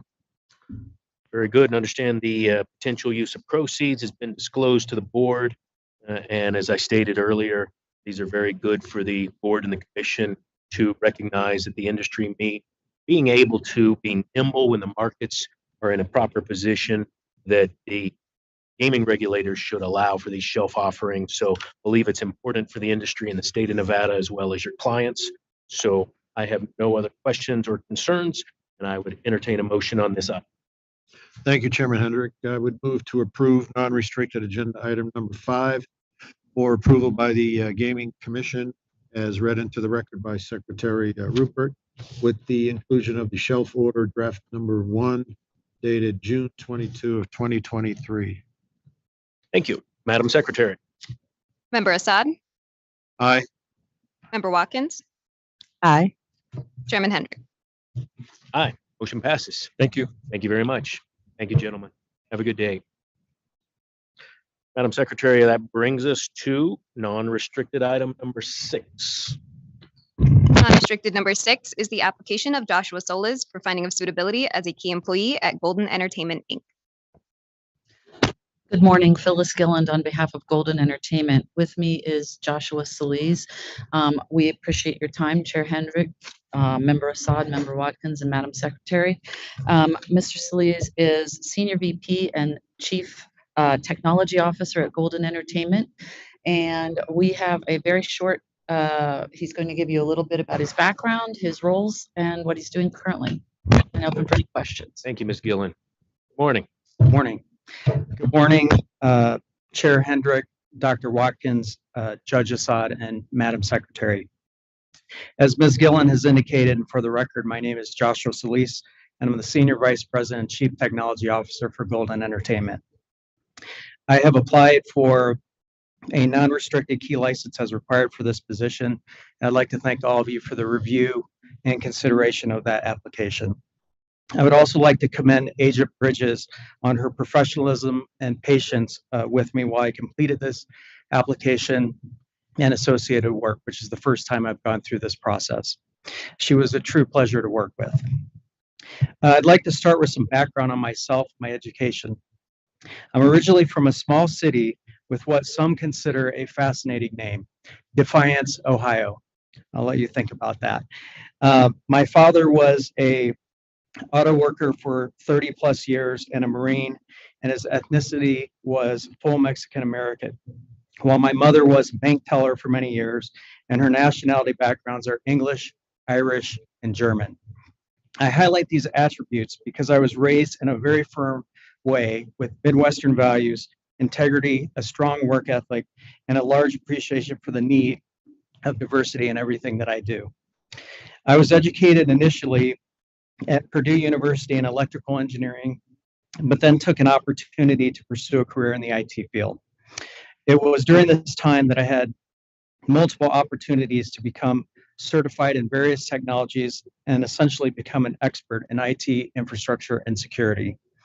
I progressed from a consultant to an engineer and architect, and then through technical management, and finally to executive technical leadership. Roughly 30 years later, I would earn my Bachelor of Arts in Psychology at age 49 from UNLV because my focus has greatly shifted around teamwork and people. So psychology was a much better match for me at this point in my career. I graduated with honors cum laude while working full-time at Golden Entertainment. As far as my journey to Nevada, I moved to Las Vegas 21 years ago and currently reside with my wife of 13 years, along with my mother-in-law and dog. I give major credit to my wife, who is a full-time caregiver of her mother, who is 87 years old with late-stage dementia. This is a very difficult situation for times for her, and I do everything that I can to support both of them. With regards to my work experiences and qualifications, I've been in the IT field for 33 years now. Of that time, I've been in the hospitality industry for 23 years, and I've been in the gaming industry for 16 years. With respect to gaming, I have worked in the following companies: MGM Resorts, where I progressed from an IT director to vice president and chief technology officer in just over a decade. Wynn Resorts as a vice president of infrastructure and operations for 2.5 years. And currently, I'm the Senior Vice President and Chief Technology Officer with Golden and have been here for 2 years. At those companies, I successfully led a number of key technology initiatives. A few of them that I am proud of are implementing the first server-based gaming environment at scale area, opening 4 properties in Las Vegas and 1 in Maryland, leading the technical portion of the creation of a COVID-19 testing lab that allowed for Las Vegas high school athletics to safely resume during the COVID-19 crisis. I'm also active in the company's diversity initiatives and have 2 mentees as part of our Golden Women's Group networking group. I have also worked very hard to adhere to NGCP compliance initiatives over the years, and most recently I participated in helping formulate the new cybersecurity regulation, NRS 5.260, along with my industry peers and under the guidance of Chief Barbie and his team.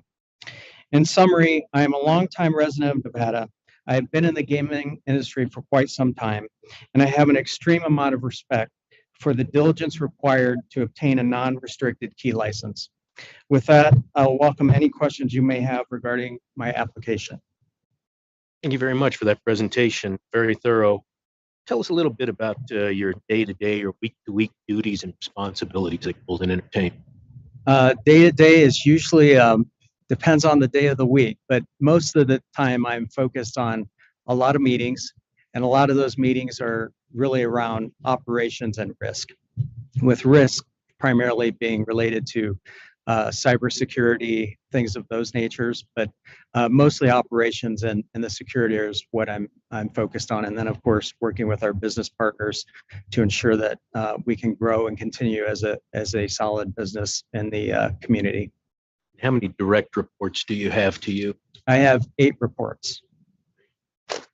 Thank you, and congratulations on going through the application process for the first time. It's a little daunting, but your cooperation makes it a lot easier on our investigators, which always tends to speed things up. So thank you for that. Are there questions from board members for Mr. Solis? Hi, good morning. Good morning. I just first and foremost wanted to say congratulations on all of your success and graduating cum laude. And I guess I kind of wanted just to understand, you got a degree in psychology. I did. Right? But you've had this long history in IT. Do you see kind of some transference of knowledge between psychology and IT, or is it you just had interest? Okay, what is it? I'm just interested.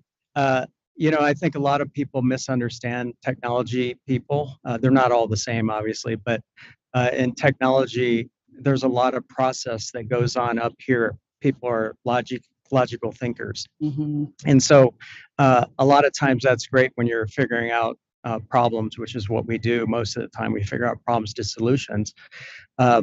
However, sometimes there's other processes that need to be considered when you're thinking about how people think, which is why I decided to pursue that degree, because I deal with people a lot, and a lot of times technology is complex, and so the reactions to that complexity sometimes are not very calm. Sometimes they're animated, they may be passionate. There's a lot of debate, those types of things go on. So in order to facilitate the process of collaboration, I find that it's much better to focus on how people think as opposed to how they're actually going to execute a technology solution. So to me, psychology is a really great fit. And I really enjoy the field. I just enjoy learning about how people think about things and how they respond and their behaviors and so forth. Absolutely. Same here. I find it fascinating. So thank you for that explanation. I appreciate it. But to me, it seems like you have a long history in the gaming industry, and that you're a person with character and integrity. And I don't have any questions or concerns related to your application. I wish you the best of luck. Okay, thank you. Judge? Yes, thank you, Chairman Hendricks. I want to congratulate you on an outstanding resume and a stellar career. Thank you. I do appreciate the insight into some personal parts of your life. I do enjoy that. It's nice to have a holistic overview of the applicants as they come before us. That's also something I do appreciate.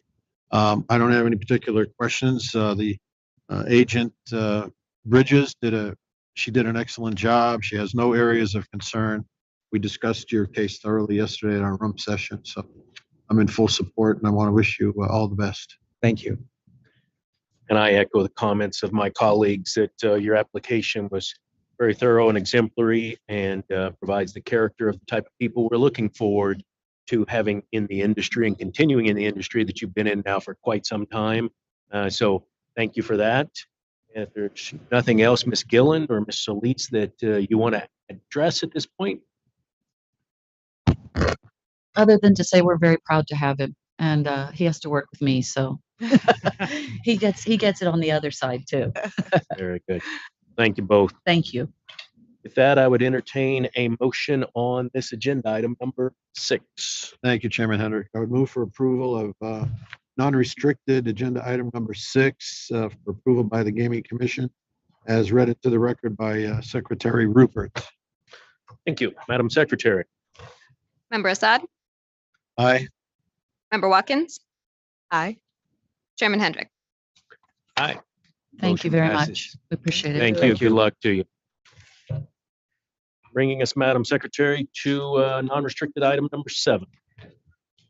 Non-restricted number 7 are the applications of Joanne Whitaker for finding of suitability as a director and officer at Betfred Group Limited and Light Catch Limited. Very good. I believe we have them by Zoom. Hello, how are you today?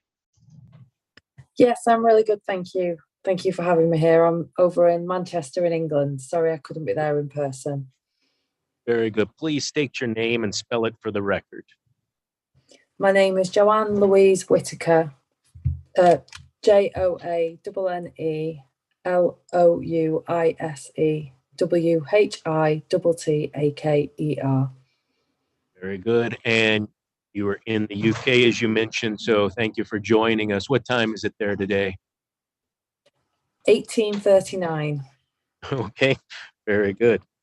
Thank you. So this is your application for finding a suitability as a director and officer for Betfred Group Limited and Light Catch Limited. Is there any affirmative presentation you would like to make to the board members at this time? No. Good morning. Sorry. Chair Hendricks, Member Watkins, and Judge Assad. This is Stan Johnson. I'm appearing in Las Vegas. I've been involved in the licensing for Betfred, the licensee that was approved in January of 2023, and also with this application for Ms. Whitaker as the CEO and director of Betfred Group and Light Catch Group, who are the parent companies for Betfred Sports, as I said, was approved in January of 2023 as a key employee to manage the Mohican Gaming Sportsbook located in Virgin Casino. I just wanted to introduce you again. Some of you have met Ms. Whitaker, but some of the members were not on board in January, so I wanted to introduce her. Of course, she can go ahead and introduce herself some more and answer any questions that the board may have for her. Thank you.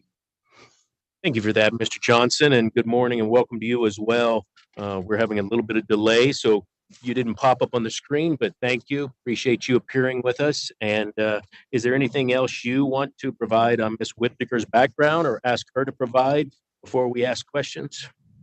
Well, I would just give a real brief background, also a little bit on Betfred for some context. As I said, a couple of the board members were not present during the January licensing, but very briefly, by way of Betfred's background, Fred Doan and Peter Doan, his brother, started Betfred back in 1967 with one retail shop location in the United Kingdom. Currently, they operate over 1,400 shops in the United Kingdom, and they have for 2022, the wagering amounts were 8.7 billion pounds with an EBITDA of 83 million pounds and Betfred employs over 11,000 people in the United Kingdom and also in other areas. As far as Nevada, Betfred, when they made a decision to enter the U.S. market, decided to locate their headquarters in Las Vegas, Nevada. And they currently employ about 70 to 80 employees in their Betfred office here in Las Vegas. They are also operating in 10 other states, and they have about 7 other states that they intend to move forward on in the near future. And Ms. Whitaker has been a long time business partner and friend of the Doan family. She was appointed CEO and director of Betfred Group back in April of 2021. But because of COVID and licensing and some things that were delayed, her application was not acted on in January. With the board and commission's approval, it was decided that it would be acted on later, and that's what we have before the board at this time. So again, I'll turn the time back over to Ms. Whitaker, who can answer any questions you may have for her. Thank you. Thank you, Mr. Johnson. Is there anything you wanted to add to that, Ms. Whitaker? No, I think that was quite a good summary of me. I'm a working mum with 3 children and a stay-at-home husband, thankfully, so that I can commit myself to this role. I have been working with Betfred for over 20 years now. I started out in IT and then left to go and pursue my own business ventures, and recently came back into the fold. So I've been back at Betfred since April 21, really enjoying my time. The transformation of the business in that time has been phenomenal, from a small UK bookmaker through to a global entity, as already mentioned, trading in 11 states and 2 businesses in South Africa and a significant UK digital business. So I'm delighted to be here today and welcome any questions that you may have. Thank you for that. And reading through your background, you're quite the entrepreneurial spirit. Several different companies that you've started, quite successful. So congratulations on that, and congratulations on being named director and CEO for these Betfred entities. So with that, I was very impressed with your background, your character, and as Mr. Johnson noted, we went through the Betfred applications and the other individuals earlier this year. So I didn't have any other questions and was quite impressed. So thank you for that. And thank you for cooperating with our agents as they looked into your background and your history. Are there questions from board members for Ms. Whitaker? Good morning, Ms. Whitaker. Hi. I do recall you being before the board back in January, and I may have asked you some questions then, but I was very impressed with your background then, and I'm very impressed with your background now. There were no areas of concerns. I don't have any issues, and just want to say congratulations again. Thank you. Judge Assad? Thank you, Chairman. Yes, I'm impressed as well. I'd like to echo the sentiments by Member Watkins and Chairman Hendricks. Your background is excellent, and we're happy to have you get licensed here today. The agents, Senior Agent Barnard and Deputy Chief Rippey did an excellent job on this application. They found no areas of concern, nor do I have any areas of concern. So I'm happy to be in support of your application. Very good. Ms. Whitaker or Mr. Johnson, did you have any final comments? I just wanted to thank the board for allowing Ms. Whitaker to appear by Zoom. Of course, it's an accommodation since she lives in the United Kingdom. And I wanted to thank the staff and the agents, supervisors that were involved in her investigation. Always, of course, very professional to work with and very thorough. I wanted to thank them. Thank you, Mr. Johnson. I believe then, if there's no other questions by board members, that this matter is ripe for entertaining a motion. Yes, thank you, Chairman Hendrick. I would move to approve a non-restricted agenda item number 7 for approval by the Gaming Commission as read into the record by Secretary Rupert. Thank you, Madam Secretary. Member Assad, Aye. Member Watkins, Aye. Chairman Hendrick. Aye. Motion passes. Thank you very much. Thank you for Thank appearing you. over here and have a good evening. Thank you. Goodbye. Thank you. Thank And you. thank you, Mr. Johnson. Thank you. All right. Bringing us, Madam Secretary, to non-restricted item number 8. Non-restricted number 8 are the applications of Fidelity Management and Research Company, LLC, Fidelity Institutional Asset Management Trust Company, FIAM, LLC, Strategic Advisors, LLC, Fidelity Management Trust Company, National Financial Services, LLC, Fidelity Brokerage Services, LLC, Fidelity Diversifying Solutions, LLC, Fidelity Clearing Canada, ULC, Fidelity Investments Canada, ULC, and FIL Limited for a waiver of the requirements of Nevada Revised Statute 463.643, subsection 4, and a waiver of the time limitation of Nevada Gaming Commission Regulation 4.080 as noted on the agenda. I believe we have a disclosure on this item. Thank you, Madam Secretary, for reading that all into the record. I believe there was 11 items. And Judge Assad, did you have a disclosure on this item? Yes, I do. Thank you, Chairman Hendrick. I'd like to disclose that I own a couple of ETFs that are managed by Fidelity. One is a tech ETF. The other is a discretionary stock ETF. Neither one of them, to my knowledge, has any involvement with the gaming industry, nor do they own or sell any gaming stocks. And I do believe that a reasonable person in my position would exercise independent judgment and find that there is no conflict of interest. I plan on voting on this. Thank you. Good morning, Mr. Giordano. How are you today? Good, thank you. Good morning, Chairman Hendrick, Madam Member Watkins, Member Judge Assad, Madam Secretary. For the record, Greg Giordano, the law firm McDonald Cronal, appearing on behalf of the applicants. With me via virtual Zoom link is Brian Comtois. He's the Vice President of Asset Management Compliance for Fidelity Management Research. First, Mr. Chairman, I want to thank you for allowing me to appear via video link from the Las Vegas boardroom, and also to allow Mr. Comtois to appear via Zoom link from back east for this application. The applications before you are new requests for institutional investor waivers for a number of the family companies of Fidelity Management Research, particularly 11 of them is listed on the agenda and read in record by Madam Secretary. We really don't have any other affirmative presentation, Mr. Chairman. We'll be happy to answer any questions that board members may have concerning the applications and the applicants. Thank you, Mr. Giordano. The application's pretty straightforward, a lot of paperwork, but in terms of actually what you're trying to do here, Fidelity has been involved in the Nevada gaming industry for quite some time as an institutional investor. So I didn't have any concerns about that at all. There was one new entity, I believe it's the number 8 of Fidelity Diversifying Solutions. Is that a new entity on this application? Yes, it is. I'll ask Mr. Comtois to provide you with the background of that, but that is, I think, my understanding is a new fund that they formed since the last time that Fidelity was before you for institutional investor waivers, and I'll ask Mr. Comtois to address that directly with you. Thank you. Thank Good morning. Morning. Thank you very much. Happy to address that. You are correct that Fidelity Diversifying Solutions is a new investment advisor under the FMR LLC umbrella.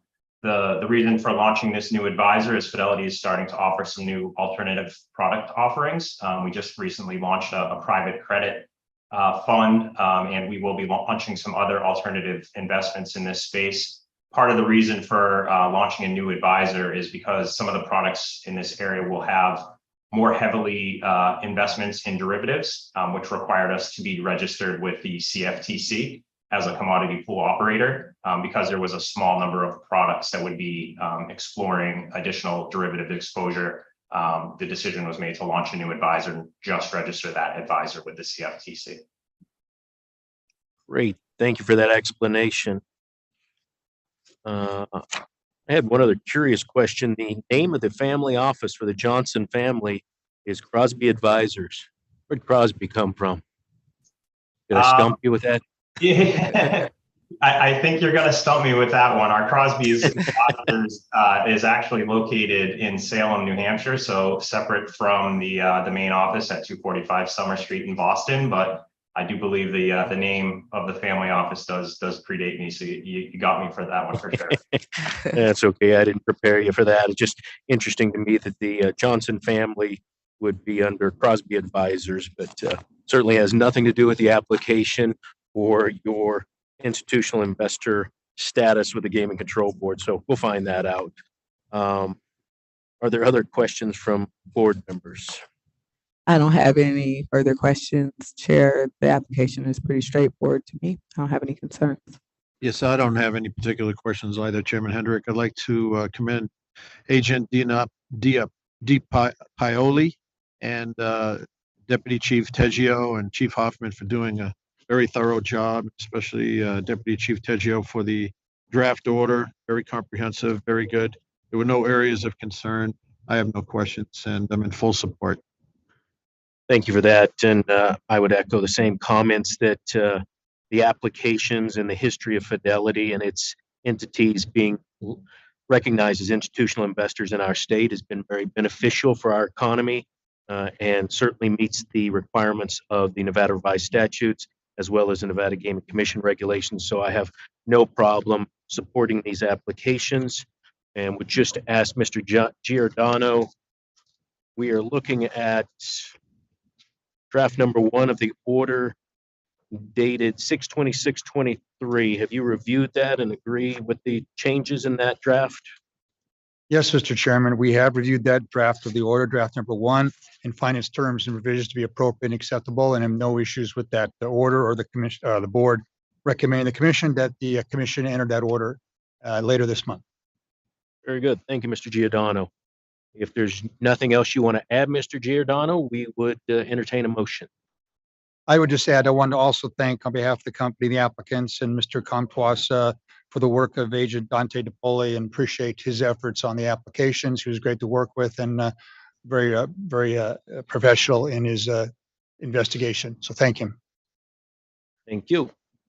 Would either of my colleagues like to make a motion on this item? Yes, thank you, Chairman Hendrick. I'll be happy to make that motion. I would move for approval of non-restricted agenda item number 8 for approval by the Gaming Commission as read into the record by Secretary Rupert to include the draft order number 1 dated 6/26/23. Thank you. Madam Secretary. Member Assad? Aye. Member Watkins? Aye. Chairman Hendrick? Aye. Motion passes. Thank you, gentlemen. Very much. Thank you very much. And with that, I believe that concludes our non-restricted agenda. Is that correct, Madam Secretary? That is correct. All right, then. Our restricted agenda is scheduled for 1 p.m. this afternoon, so we will be in recess until 1 o'clock. Thank you.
All right.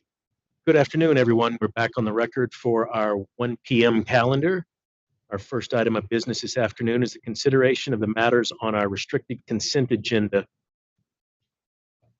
The board's investigation agents have prepared detailed files on each of these agenda items, and the reports have been submitted to the board members. No areas of interest or concern were covered during the investigations. And because I'm not aware of any questions or issues with any of the items, appearances for the respective applicants were waived for this meeting. Madam Secretary, please read into the record the items on today's restricted consent agenda. Restricted number 6 is the application of Nevada Restaurant Services, Inc., doing business as Dottie's number 171 for a restricted gaming license. Restricted number 7 is the application of Town Lounge Centennial, LLC, doing business as Born and Raised Centennial for a restricted gaming license, as well as the application of Louis Scott Anthony Godino Jr. for licensure as a member and manager. Restricted number 10 is the application of Sartini Gaming, LLC, doing business at Rayleigh's number 123 for a restricted gaming license. Thank you, Madam Secretary. As I stated, I didn't have any areas of interest or concern, and that's why these were put on the consent agenda. Are there any questions by board members? None for me, Chair. Thank you, Chairman. None by me either. All right, then, Madam Secretary. Member Assad? Actually, I take that back. We're going to need a motion, Madam Secretary, first. Is there a motion by one of the board? I'll be glad to make that motion. Move to recommend approval to the Gaming Commission of consent agenda items on the restricted calendar items number 6, 7, and 10, as stated by Secretary Rupert. Any of these, you have the conditions. Do you need to read in the conditions? I'll be glad to. With respect to number 6, the surveillance system and/or mirrors must be inspected and approved by the Nevada Gaming Control Board Enforcement Division within 60 days of issuance of the state gaming license, and thereafter be maintained at or above the standard that is approved. With respect to number 7, the condition is that if any equity owner is no longer functioning as a key employee for this location, a key employee application must be filed within 60 days and thereafter be refiled within 60 days of any change in the person occupying that position. And with respect to number 10, the condition is an employee of the licensee or business operator who is at least 21 years of age shall be assigned to supervise and actively monitor the machines at all times. Machines are available to the public for play. Thank you, Member Assad. With that, Madam Secretary, you can call for the vote. Member Assad? Aye. Member Watkins? Aye. Chairman Hendrick? Aye.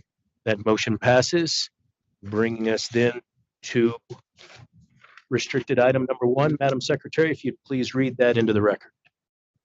Restricted number 1 is the application of Double JHB LLC, doing business as Norte Cantina for a restricted gaming license. It is also the applications of Dennis Banks, Arthur Hinckley, Charles Johns, and Kevin Jepson for licensure as member and or manager as noted on the agenda. Good afternoon, Chairman Hendrick, members Watkins and Assad, Executive Secretary Rupert, and staff of the board. I'm Dan Reeser with the law firm of Fenimore, appearing on behalf of Double JHB LLC on the applications as identified by Madam Secretary. If it would please the board, at least for the purposes of hearing, we'd like to consolidate items 1 and 2, since they're the same applicant. We're okay with that for your presentation. We're going to take them as separate votes, but as far as presenting it, absolutely. Thank you, Chair. Present with me at the podium and on behalf of the company are to my immediate right, Dennis J. Banks, member and manager, to my far left, Arthur T. Hinckley, member, and to my near left, Kevin M. Jepson, member, and appearing by video conference is Charles A. Janae, member, and we thank the board for its accommodation of allowing Mr. Janae to make a video appearance today. We express our appreciation to Chief Hoffman Deputy Chief Allen, Supervisor Allen, Senior Agent Peters, and Agent Partee for their usual professionalism in advancing the applications to the agenda. And with the chair's leave, we do have an affirmative presentation. Yes, please. Thank you, from Mr. Reeser. Thank you, Mr. Chairman. The presentation will first provide an overview of the company, the locations, and the proposed operations. We will then follow by providing a snapshot of the backgrounds of the 4 individual applicants, as well as a discussion of the Nevada Gaming Commission Regulation 4040 concerns identified by the investigative agents, which were shared with us during the closing conference. Before the board are the company's restricted gaming license applications on Form 2, which were filed March 22nd, 2022. The company is a Nevada domestic limited liability company. It was formed on September 29, 2021. Mr. Banks, Hinckley, and Janae, and Mr. Jepson are each members with a 25% uncertificated membership interest. And Mr. Banks is the sole manager. As the investigative report probably indicates, the members have made a very significant capital contribution to the company each, and that the company was formed and is operating to own 2 upscale full-service restaurants and hospitality establishments. I'll take a moment and review the 2 locations. The first is the Norte Cantina restaurant, which is located in Suite 150 at 2010 Silver Lake Boulevard in the North Valley's Red Rock area. The company leases that location from Reno Red Rock LLC, who is an affiliate through the ownership of Mr. Banks, Hinckley, and Janae. Based on a significant consumer input that the company has received at that location, on July 3rd, the company temporarily closed the operation until the first week of August 2023. That location is being reflagged as the Red Rock Cafe and Sports Bar, and the menu will change from a Mexican-American cuisine, of which there were 4 nearby competitors, to a restaurant that provides grill offerings similar to those served at the Napa Sonoma restaurant in South Reno, which, as your report probably also indicates, is a location that is under ownership of Mr. Banks and Mr. Hinckley. The repositioning of the location does not change the layout of the location as depicted in the diagram before you, and it will not change any of the hours of operation. The location has an indoor area of 6,000 square feet, of which about 3,800 square feet is available for patron use. With occupancy of 156, there are 96 dining seats, an 800 square foot sports bar area, plus a 2,700 square foot outdoor patio dining space. Hours of operation have been at that location and are likely to continue at least at 11 a.m. to 9 p.m. Monday through Thursday, Friday 11 a.m. Typically to closing at that location, Saturday 10 a.m. until close, and Sunday 10 a.m. to 9 p.m. Breakfast is served on Saturday and Sunday, and the balance of the week, the restaurant serves lunch and dinner. This location opened in May of 2022, pursuant to questions that came from Rump. The stabilized monthly revenue of that location in the 5 months ending May 31, which is the most recent financial reports available, was $55,067, with either a downward, Mr. Banks will correct me, either a downward trend or at least not moving in any significant manner. The other location is the South 40 location. It was developed. Yes. Before you get into that, just for purposes of the record, why don't we go ahead and have the executive secretary read that in? As I said, we're going to still take them as 2 separate motions, but purposes of keeping it clear on the record, Madam Secretary, if you don't mind, please read in restricted item number 2. Restricted number 2 is the application of Double JHB LLC doing business as South 40 for restricted gaming license. It is also the applications of Dennis Banks, Arthur Hinckley, Charles James, and Kevin Jepson for licensure as member and or manager as noted on the agenda. Thank you, Mr. Chairman. Yeah, and thank you for that. In the sake of brevity, rather than repeat everything, I think you're right, Mr. Reeser. We'll go ahead and listen to the presentation, and then we'll ask questions, and we'll separate them between number one and number two. Thank Great. you. Thank you, Mr. Chairman. The South 40 location, as I indicated, was developed from the ground up and is owned by the company.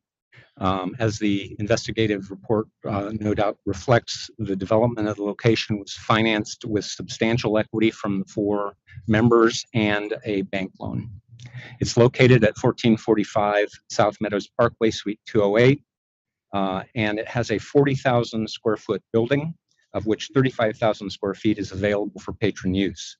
The location has an occupancy of 950 with 132 dining seats. Other amenities include 3 private special events room, outdoor dining, a wedding venue, and the indoor backyard. The indoor backyard is a non-gaming arcade area, entertainment with 6 television screens, a big screen projector, a stage for live music, which is occasionally conducted on weekends without a cover charge, and areas for mini bowling, cornhole, darts, air hockey, and a variety of other arcade games. South 40 offers what I would describe as an eclectic menu of sandwiches, pizza, steak, and other grilled entrees.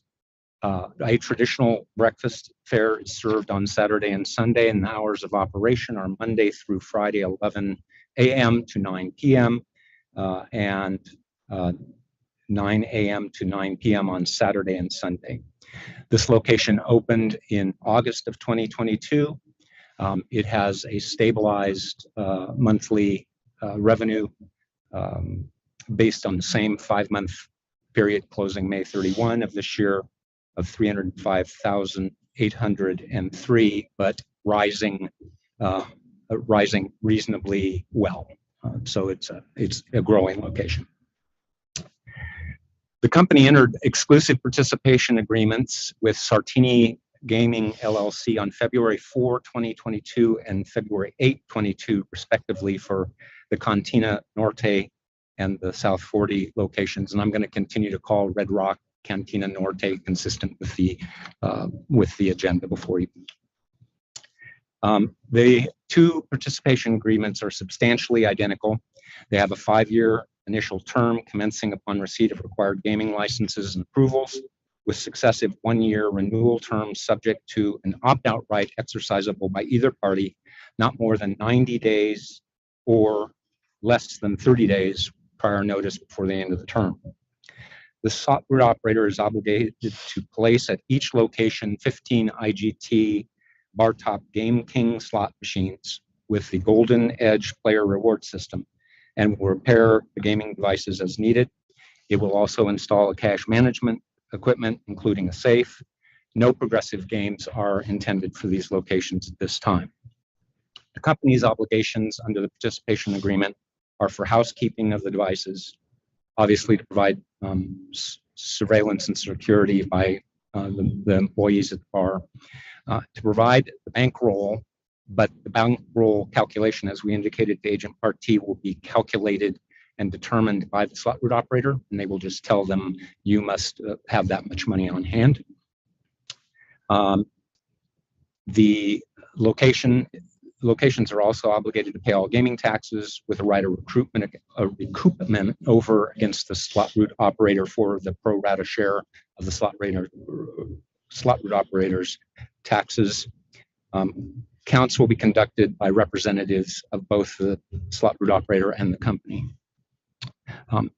In June of this year, we asked the slot route operator to update their pro forma estimate of revenue at the locations, because a lot had changed potentially from March of 2022. And at that time, the slot operator gave us a figure of 17,100 on June 7, which was communicated to the agent on June 8th. The slot route operator under the participation agreement has a first right of refusal here to acquire the location and the business. And if that ROFR is not exercised, any successor in interest is obligated to accept the agreements. The agreements are otherwise, in my view and experience, typical in all other terms for participation agreements that we see with slot route operators in the state. Agent Partee did review with us the language of the recommended condition requiring Mr. Banks, Genet, and Jepson to complete restricted regulatory compliance training, and they are readily prepared to do so. And that condition is in proper form and substance and is accepted by the company. That completes our review of the company and the operations. And before we launch into the individual applications, we'd be happy to welcome any questions the board may have on the company and the operations. Thank you for that presentation, Mr. Reeser. Most of my questions are going to go to the individuals, and so I don't know if you want to address overall some what I would call missing pieces to the application. So would you prefer to address that as a group? I know you've explained it to the investigators before. So certainly, Chairman, we'll launch into the individual applications, and in that context, we'll be reviewing the 4040 issues. Good. Let's do that. Deal with that, and then if any of the board members have questions about the entity, we can always go back to that as well. Great. Thank you, Chair, for that leadership. Dennis Banks is a Reno, Nevada native and a 1977 graduate of Worcester High School. In 1983, he founded Dennis Banks Construction, Nevada general contractor engaged in project design, management, construction throughout Northwest Nevada. Dennis Banks Construction is a leading construction firm in Northern Nevada, having completed hundreds of residential, multifamily, commercial, and industrial developments. By way of illustration, a few of those, Mr. Banks has constructed nationally recognized restaurants such as McDonald's, Starbucks, Subway, and Red Robin. He's probably the leading developer of automobile dealerships in Northern Nevada, having done Ferrari, Audi, Chevrolet, Dodge, Jeep, Chrysler, Ram, Acura, Infiniti, Lithia, Fiat, and Mercedes-Benz. He's also responsible for having constructed sports and gaming recreation venues, most notably UNR's Legacy Hall and the Robert Cashell Fieldhouse, and also has constructed the clubhouses at Wolf Run and Somerset golf courses. Mr. Hinckley, also a Reno native, is a 1974 graduate of Reno High, and he received his Bachelor's of Arts in Accounting from the University of Nevada, Reno in 1978. Until 2005, when the firm was sold, Mr. Hinckley was an officer and director of Barry Hinckley Industries, a firm founded by his family and the Barry family in 1970. Barry Hinckley Industries, through several subsidiaries and affiliates, operated convenience stores, some with restricted gaming, or many with restricted gaming, automobile fueling stations, and wholesale petroleum distribution businesses. As your investigative report, I know, must discuss, Mr. Hinckley and Mr. Banks have collaborated in development and ownership of several commercial and retail properties. And as you also are aware from recent agenda items, Mr. Hinckley holds a non-restricted gaming license as a shareholder, director, and officer of Winners Gaming, Inc., a slot route operator with 55 locations throughout Northern Nevada. Mr. Genet, who joins us by video, was born in Henderson, Nevada, and is a 1976 graduate of Reno High. He received his Bachelor of Arts from the University of Nevada, Reno in 1980, and his Juris Doctorate from the University of Arizona in 1983. While he does not actively practice anymore, he is a member of the State Bar of Nevada and Arizona. Until his retirement, he served in several executive positions in the mining industry. Mr. Genet was the Executive Vice President General Counsel for Glamis Gold Limited from 1999 to 2006. As a result of a corporate acquisition, he served in those same capacities with Gold Corp Inc. from 2007 to 2008. In 2009, he became the President, Chief Executive Officer, and an inside director of that company, positions he retained until 2016. Mr. Genet was a director of Tahoe Resources Inc. between 2017 and 2019, and currently serves as a director in 3 other mining companies. Mr. Jepson was born in Anaheim, California, issue that the other clients do not hold against him. And he graduated most likely with the credibility from Bishop Minogue High School in Reno in 2002. He immediately began a 16-year career with a couple of brief periods between teams as a professional baseball player with the Los Angeles Angels, the Tampa Bay Rays, the Minnesota Twins, the Washington Nationals, and the Texas Rangers. He was retired from professional sports between 2018 and 2020. From 2020 to early in 2023, he worked as a mortgage loan officer with Infinity Equity Group, and he is currently dedicating his efforts to the businesses of the company. Based on the closing conferences on the individual applications, we understand your investigative reports indicate an area of concern pursuant to Nevada Gaming Commission Regulation 4040. And we're prepared to review these in such detail as the board desires, but initially, we want to proactively answer and address this matter as we attempted to do so with Agent Partee by way of explanation and not excuse. The application omissions fall into two general categories. The first are litigation, and the second are business entity affiliations. First, as to the litigation. The 2008 Western Energetics case involving Mr.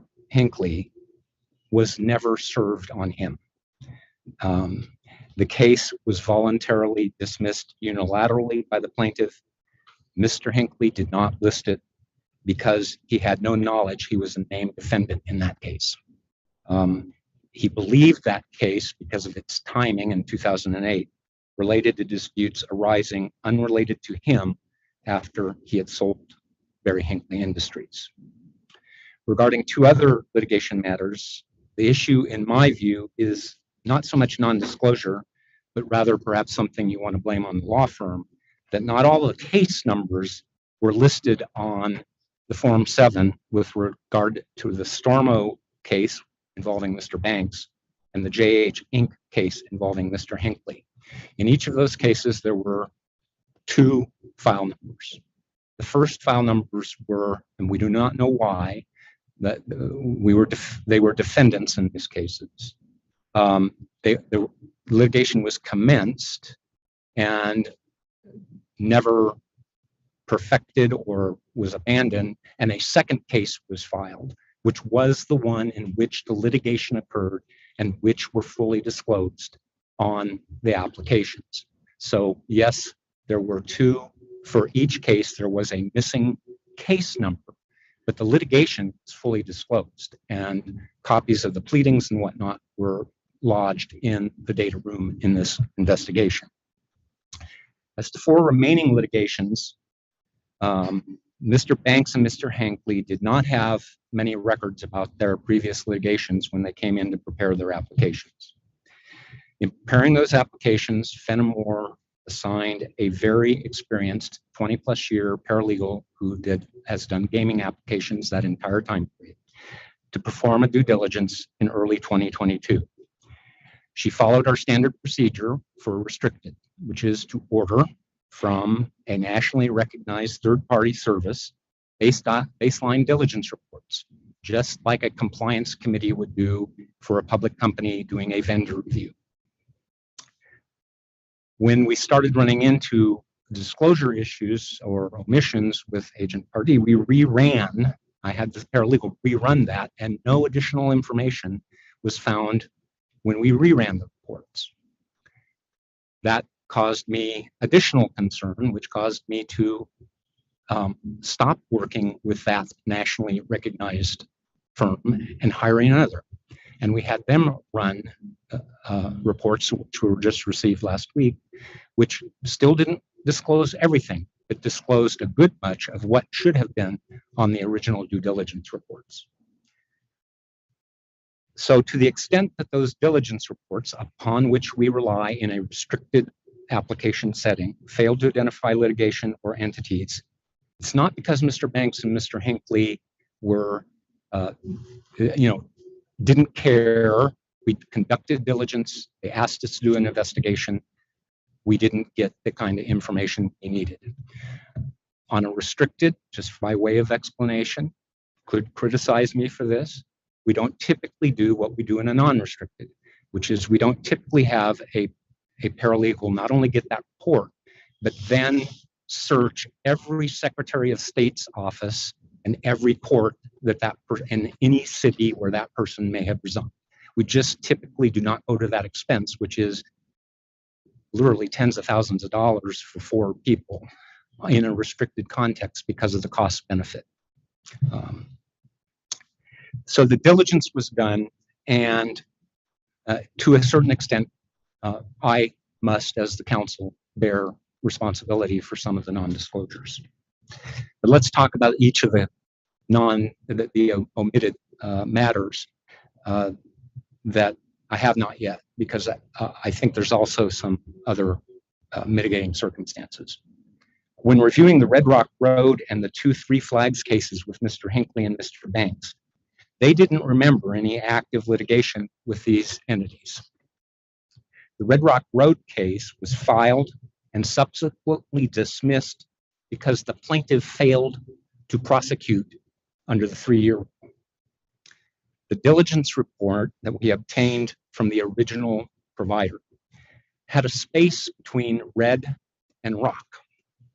And when you type in a space, red with a space and a rock, you do not pick up this litigation in a diligence review. The Three Flags entity, the 2 Three Flags cases are in this context. Three Flags is an entity that was owned 54% or is owned 54% till it was sold by Banks Hinckley LLC, which Mr. Banks and Mr. Hinckley own. And in these 2 cases, neither Banks Hinckley was named, nor was Mr. Banks personally, nor was Mr. Hinckley. Mr. Hinckley and Mr. Banks, after Agent Pardee brought the case to our attention, did recollect that the time that they acquired their interest in the troubled Three Flags development, there were claims against the former owners of the project, and that there were failed efforts, obviously these lawsuits, for parties that had contracts with the successor in interest to try to get liability on the new ownership. They didn't recall the actual litigation. Mr. Hinckley's ownership of Longley Annex was disclosed on the application, but until Agent Pardee inquired, he had not remembered that there was a breach of lease case involved that was brought and resolved by default judgment in 2012 by his attorney at the Guild Russell case, Guild Russell firm, I'm sorry. So that's the background on the litigation omissions. Let me take a couple of moments and talk about the second category, which were business associations. And this did occur in a handful of different contexts. Some of these have the same diligence report issue. Some of them are RBAD. The first RBAD, Fresh Paws Salon, was acquired in February of this year. And Mr. Banks and Mr. Jepson, they apologize, and they will apologize to you personally, simply forgot to inform me that they had acquired a new entity so we could amend the application. But it was not an entity they owned at the time the original applications were filed. In fact, it was almost a year later that they acquired this entity. 3 entities of Mr. Banks, 22 lots, River Park, and Dennis Banks developers, were formed in 1993 and between 1993 and 1995. Mr. Banks recalls, as we relate to the agent, that the entities held real estate that were developed by Dennis Banks Construction, and that development had occurred and been completed many years ago, and that the businesses were no longer active. However, and Agent Pardee is correct, the lawyers never concluded those companies' registrations with the Secretary of State. And so they were still either in default or revoked status in 2005 and 2006. So they fairly should have been on question 23 because they were within the 20-year period. Third, 2 entities in which Mr. Banks has or had ownership, Born to Build LLC and Rice Banks LLC. Again, we are just explaining, we are not giving excuses. There were shell companies. They never had any assets, they never had any liabilities, and they've never had any business activities. And for those reasons, he didn't think to list them as operating business in response to the question in question 23. Mr. Hinckley fully admitted to Agent Partee, although he disclosed his pilot's license, he inexplicably did not list the two entities in which he owns aircraft. Although in my personal experience, as a pass-through entity, wholly owned, that type of an entity typically would only be disclosed on the form, on the Schedule H. You wouldn't necessarily, it's an asset. And so you want to get the asset through the individual's personal financial statement. And so it would be disclosed on the Form H. But that's not to excuse, he is a manager, he is a member. It should have been also referred to in response to question 23. But it was not a matter of that he was intending to try to not disclose the airplanes. Mr. Hinckley also did admit his shareholder status with McGinley and Associates. Neither he nor Mr. McGinley had records of what they thought was a fairly short-term investment when Mr. McGinley began his environmental consulting firm. It was thought to have been more distant than 20 years ago, but as Agent Partee discovered, and a point of fact after discussions between Mr. Hinckley and Mr. McGinley, Mr. McGinley doesn't believe he actually redeemed the shares for what was a $50,000 transaction to help him get his business started till 2005. I will say that Mr. McGinley told me that was his best guess because he had no records and he was just thinking it probably was around 2005. As we informed Agent Partee, Mr. Hinckley has absolutely no recollection of being an officer of BHE LLC. It was many of the subsidiaries and affiliates of Barry Hinckley's industry. He did fully disclose his ownership offices and his longstanding executive positions with Barry Hinckley. This is an entity, as Mr. Hinckley can explain, he doesn't believe it ever had any business. Frankly, doesn't know why the lawyers would have set it up, but it was set up, and he was, because he was the president and secretary and treasurer of the holding company, he was also named as an officer on that entity. Finally, as to Mr. Jepson, he did disclose on Schedule H the short-term deed of trust investment he had in KM JEP LLC. So it's not a matter of non-disclosure. It is, in fairness to Agent Partee, that he should have also included on the answer to question 23 that he was a member and manager of that entity, even though the investment was no longer, while it was disclosed on his Schedule H, it was because of the time period on Schedule H, not because of the 20 years he would have been, because he was the sole owner of the pass-through entity, the member and manager of that entity. In conclusion, I can assure you, and having had conversations as the middle person amongst all of these folks, including the agent and senior and special agent Peters, there was no intent to omit something, to conceal, or to mislead. I am certain that they will concur today with you that candor is a critical qualification for licensing. Mr. Hinckley is a non-restricted licensee. Mr. Banks is one of the owners of Napa Sonoma, which is a restricted location. They get it. That said, in my view, none of the oversights presents facts in and of themselves that are disqualifying under NRS 463-170. Nor should these admissions be considered to meet the materiality standard under NGC Regulation 4020 subsection 2. We view that especially true given that upon inquiry by Agent Partee, who did an exhaustive investigation, the applicants timely provided written supplemental information by correspondence lodged all public documents that we could locate into the data room for inspection. And so the applications are, as we stand here today, true and complete to the best ability of the applicants, which is the standard as of the date of the board meeting, all in compliance of NGC Regulation 4040 subsection 3. That concludes our affirmative presentation. We're available and welcome any questions you may have. Thank you for that, Mr. Reeser. Very thorough explanation on the properties as well as the applicants.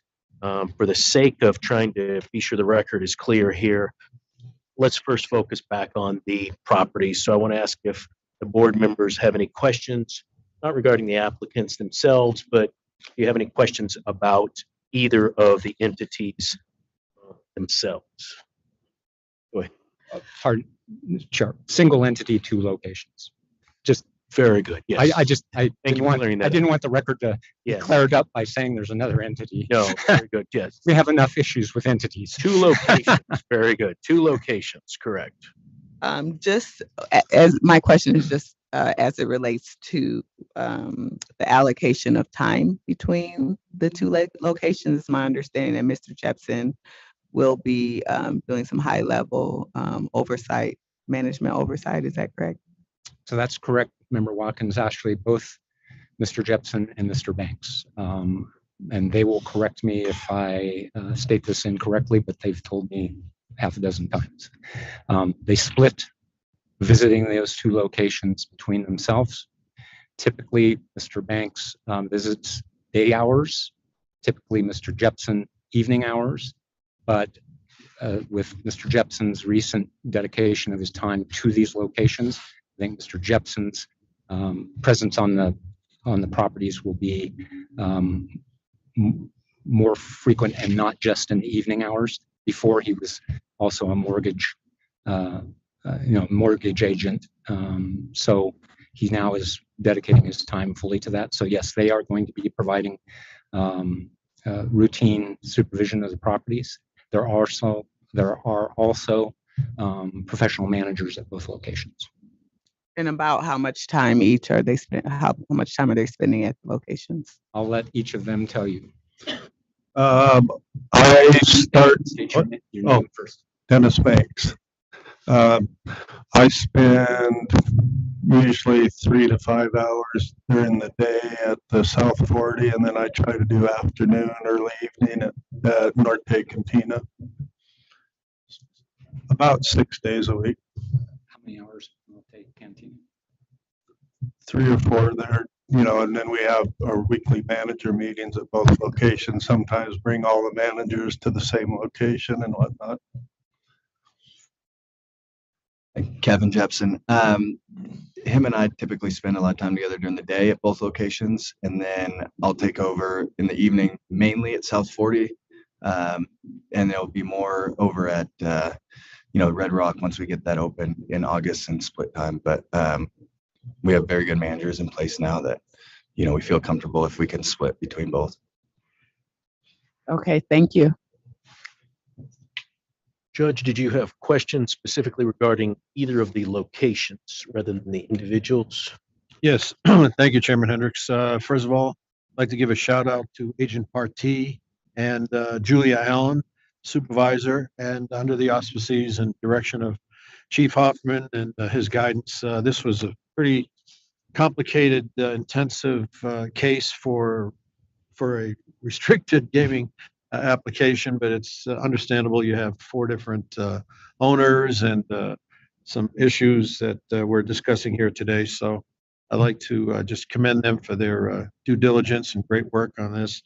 The only question with regard to the location, if you could explain just briefly, Mr. Reeser, is the situation. I guess one of the South 40 is located within about a half a mile of a child care center, and you have approval, I guess, or some kind of agreement from that entity? Well, excuse me, as we advised Agent Partee yesterday when the question came up, South 40 already has a liquor license from the city of Reno. The city of Reno's liquor code requires, that requires the city to determine at the time that a liquor license is granted under Reno Municipal Code 5.07040, whether there are any location objections that the city council wants to assert. None were asserted when the liquor license was granted. There is no similar locational objection provision under the gaming code. And the reason is that, as you might expect, in almost all instances, this is an exception. I've had 3 exceptions in the last couple of years where the local government gets way ahead of you on liquor and grants the liquor license, and they can have liquor long before gaming. Typically, the city of Reno grants those in tandem. So when they do the location review, they also do it for both liquor and gaming. In this case, it's been granted as to liquor. I expect there to be no issue when it comes up for the gaming approval. And frankly, with the city of Reno, the only way to know that is to get a recommendation, affirmative recommendation from the board, because they do not, post-pandemic, they do not accept local applications at the city of Reno for gaming until you give an affirmative recommendation. That is the triggering event at the city of Reno to file an application. So the applications are sitting on my desk, but they can't be filed until tomorrow at best, assuming we get a favorable recommendation today.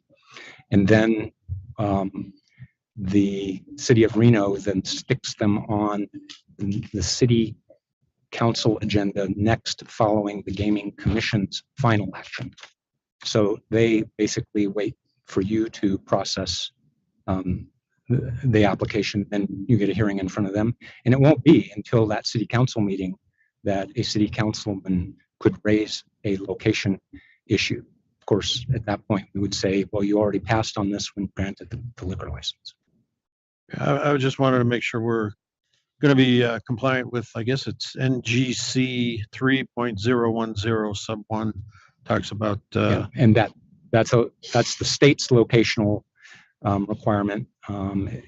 Unlike Clark County, neither the state nor the city of Reno have specified distances. So there are no distances prescribed in the Reno City Code. It is, with no disrespect to the city council, a completely ad hoc decision as to whether they want it there or they don't want it there. And since it's a privileged license, they can say you can't have it.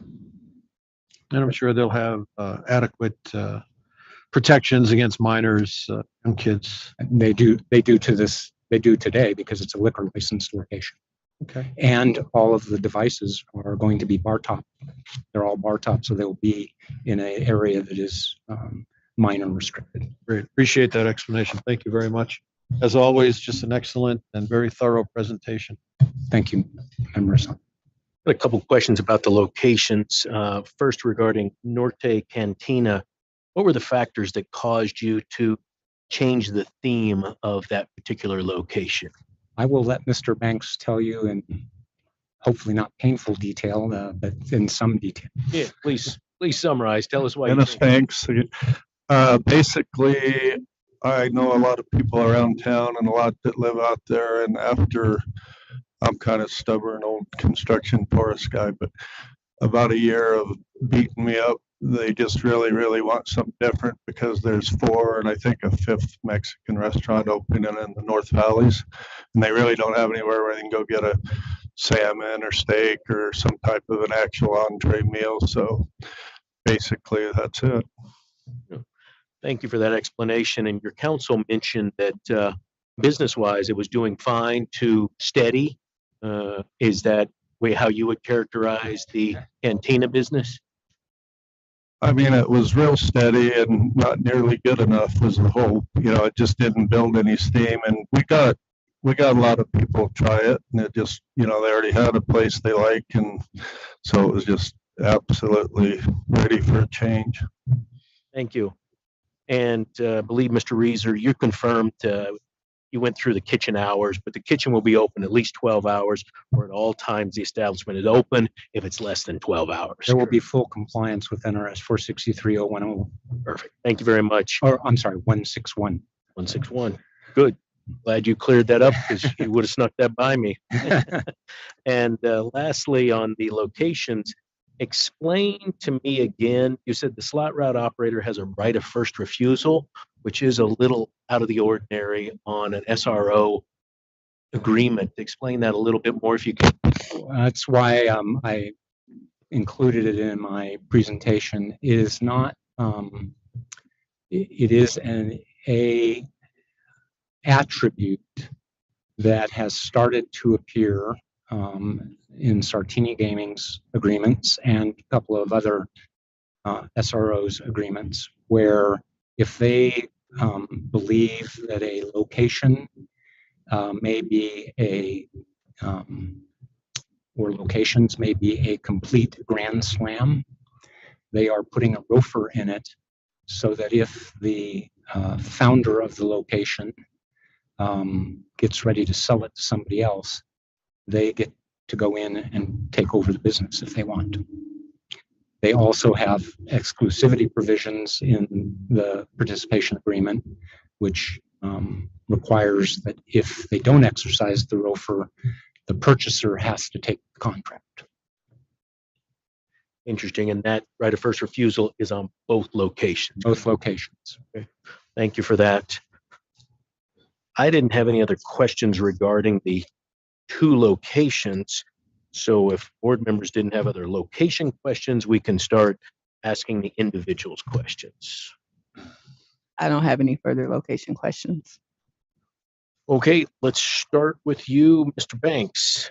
Your attorney did a very thorough job of going through and explaining what I think omissions would be the strongest, I would say here. I think missing is probably where I'm at. And your attorney explained very well that this really goes to candor. It doesn't go to your character. It certainly doesn't go to any criminal activity. It doesn't go to your business acumen. Really all it goes to is, as you know, when we go through these thorough background investigations, we're trying to get as much information as we can so that we can make an informed decision on whether you and the other gentleman you're with are suitable to be involved in the Nevada gaming industry.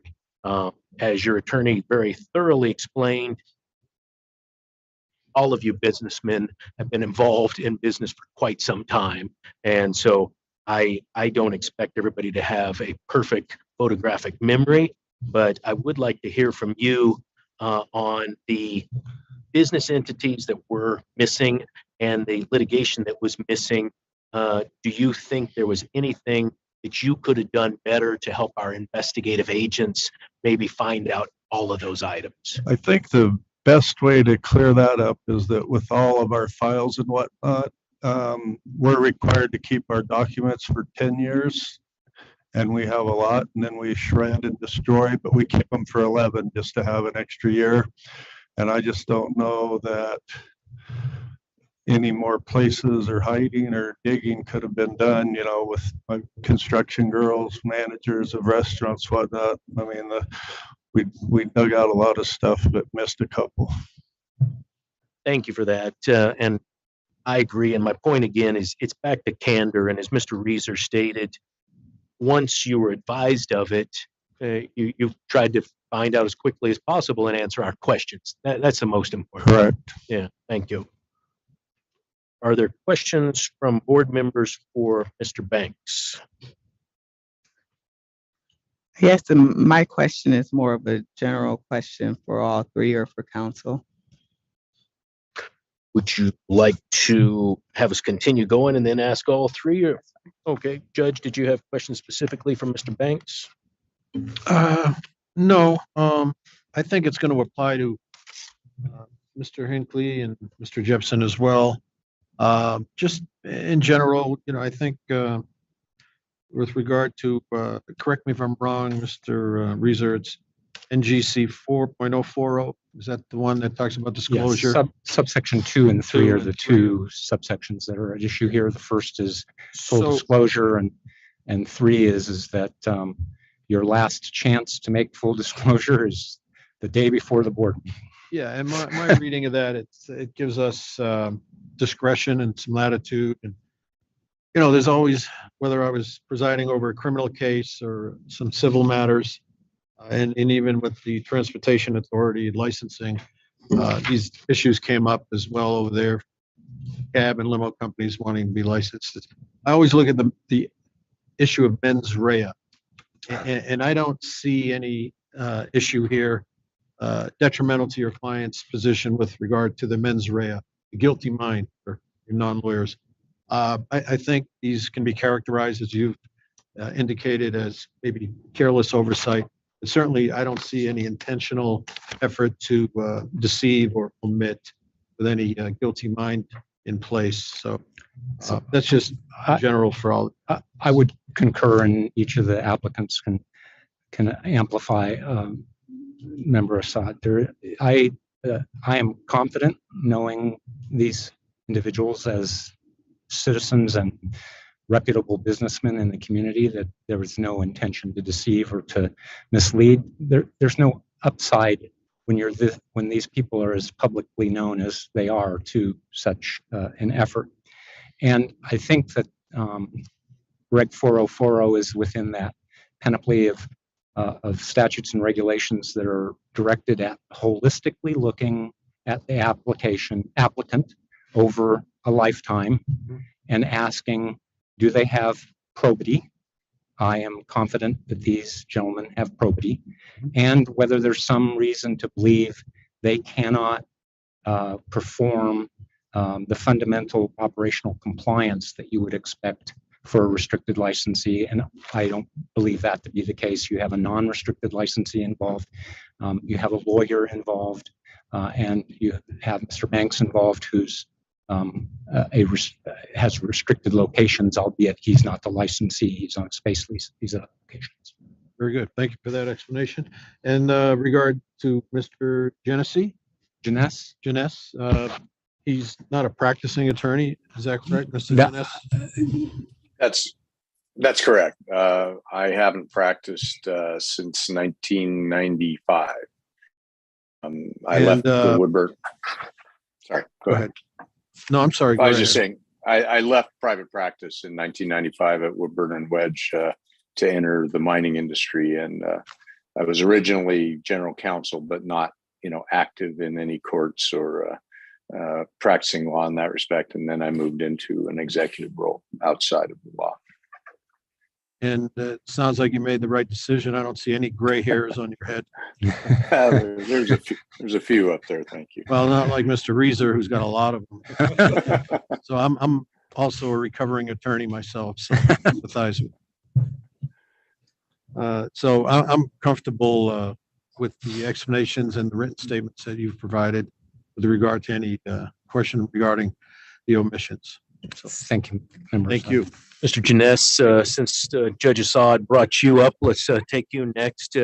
Want to thank you that out of this matter, I didn't see any missing items from you. So that makes that topic very simple today. So thank you for that. And let's go next to Mr. Jepson.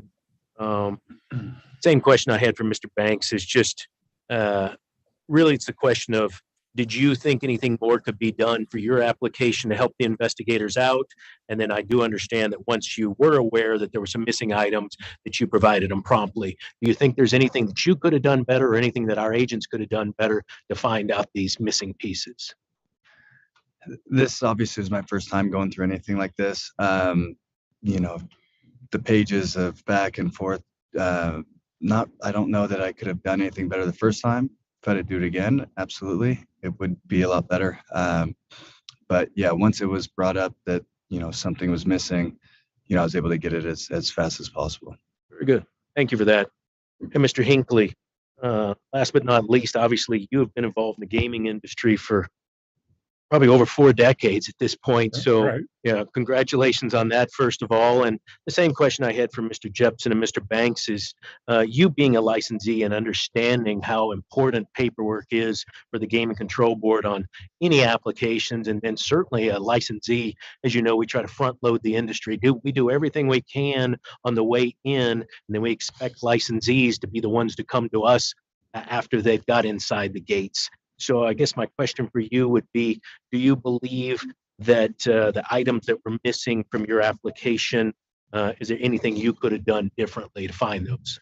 In regards to the litigation, no, I just didn't remember it. It was minor litigation that just, I don't have any files of it or anything, so no. On the two LLCs that own airplanes, absolutely. I just spaced it. I don't know how. Going through my records, there was a lot of things I was trying to remember and a lot of information to put. And as far as those two LLCs, they're liability only LLCs. They don't do any business or anything. And I should have definitely listed them originally. I mean, one airplane is, I own 5% of one airplane with two other people. The other airplane's a substantial asset, which I own 100% myself. And somehow I overlooked it. I have no excuse, but I definitely could have done better than that. Thank you for that. Member Watkins, you said you had some questions or comments for the collective group of applicants. Yes, I do. Good afternoon. So I guess when you look at all these items in total or in aggregate, like there are a number of failed disclosures, including numerous applicants and including both the litigation and the business entities. And I understand what you said earlier, Mr. Reeser, about not doing the same or engaging in the same process for restricted applicants as you would with non-restricted. I don't think that there was any malice or any intent to intentionally, keep this information from the board. But I do want to ask, with regard to the personal history disclosure forms, did you all have an opportunity to review the forms before submitting it to the board for review? Yes. Yes. Yes. Okay, Yes. and so I would assume that you reviewed that form carefully. And given so many of these entities and cases that were not disclosed, it didn't, occur to you that, perhaps there's something being left out. It didn't raise an eyebrow or anything of that sort. No, not, there's just so many and a lot of them are, 15, 20 years old and there's just a lot of stuff in the record books. And again, as far as the litigation, like Dan said, we were depending on him for that because it's just hard to remember back that far. It's just everything that went on. The airplanes on review, I should have caught it and I didn't. And so I apologize for that. And I really have no excuse for that. Okay. But I understand that, some of the, Mr. Reeser, that you've taken some remedial steps and that you are using a different firm now for the search process. Is there anything else that you're doing to ensure that you capture all of these cases and capture all of the entities? So yes, Member Watkins, we're in the process of, I'm in the process of writing test scripts for paralegals in our firm. Relative to gaming applications, banking applications, and using this as an example to improve the way we're doing matters. But I will also tell you this, which, one way or the other, I suspect our law firm may not do restricted applications anymore because the cost of doing this the way we would do a non-restricted is they're not likely to make that back in the first year of operations. And I will probably tell them to go to I'll probably refer them to a different firm. That is in part a function of somebody who's practiced 40 years and what my rate is. Mm-hmm. It's not easy for me to say this, but I'm the lawyer. The lawyer's responsible for their own, screw ups, whether it was a staff member or not. And I'm not happy with a very, very reputable national firm, which I want the law firm to just terminate for all purposes, but we can't because they're the exclusive owner of certain things that, as a practicing lawyer, you would have wanted to use in other subject matter areas. So I guess, yes, there are things that we will be doing differently, but one of them may be, in a lesser restricted applicant really wants to pay the same amount for all of the workup that goes in, and lawyers are just at the, an associate and a partner are just at the last step of that. There are paralegals that do all of the work up at the beginning with the clients to keep that price down. Yeah. And I will say, and this is again not a criticism, but one of the complicating factors in this particular application was that the board decided to stop using forms 4 and 5 and put everybody over onto form 7 and 7A for restricteds literally 10 days before we were going to file. And so we had to go back and redo that. There is another, and again, no disrespect, there's another thing I learned in this case, and that is if an application isn't activated by the board within 6 months, we will ask to file a completely updated application because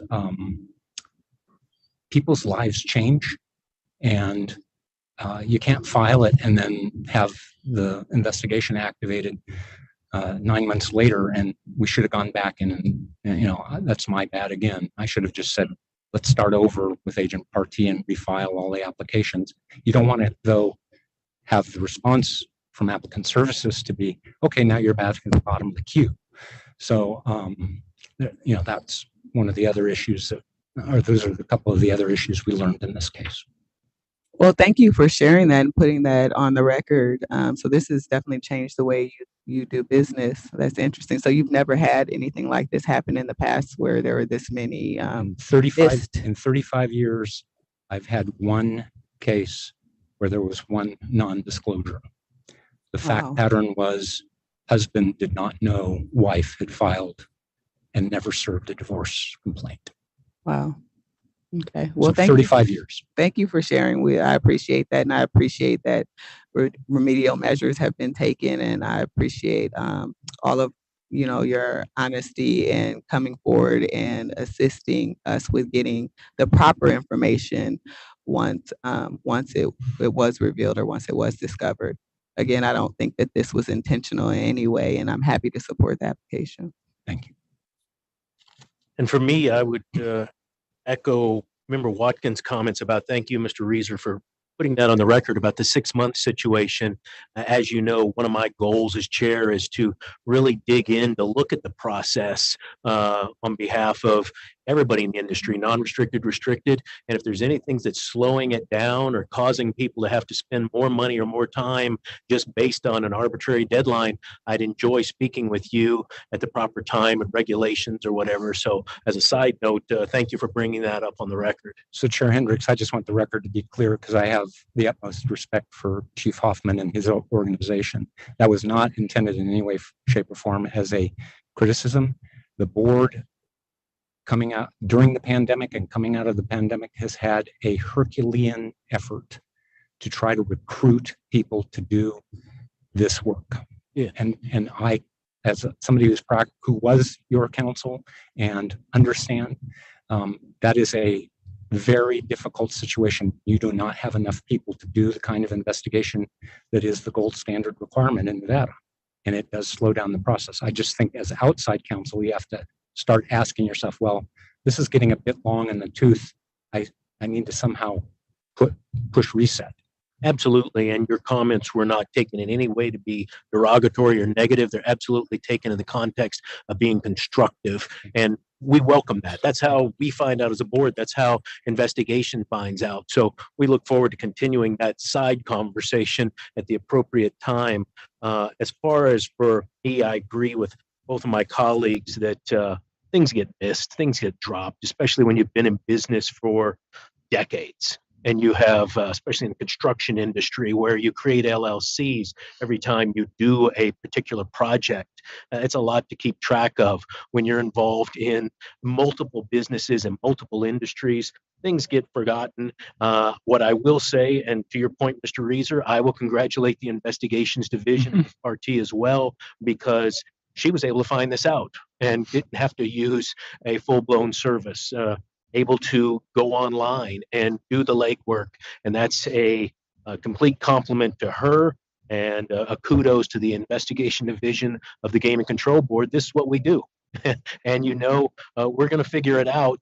Again, doesn't mean that any of you gentlemen tried to hide anything. It just goes to candor. And what I saw from all of you today was a lot of candor. You stood up and you said, yeah, these things I didn't remember, I didn't know about. As soon as I found out about them, we dug in and we found out the information.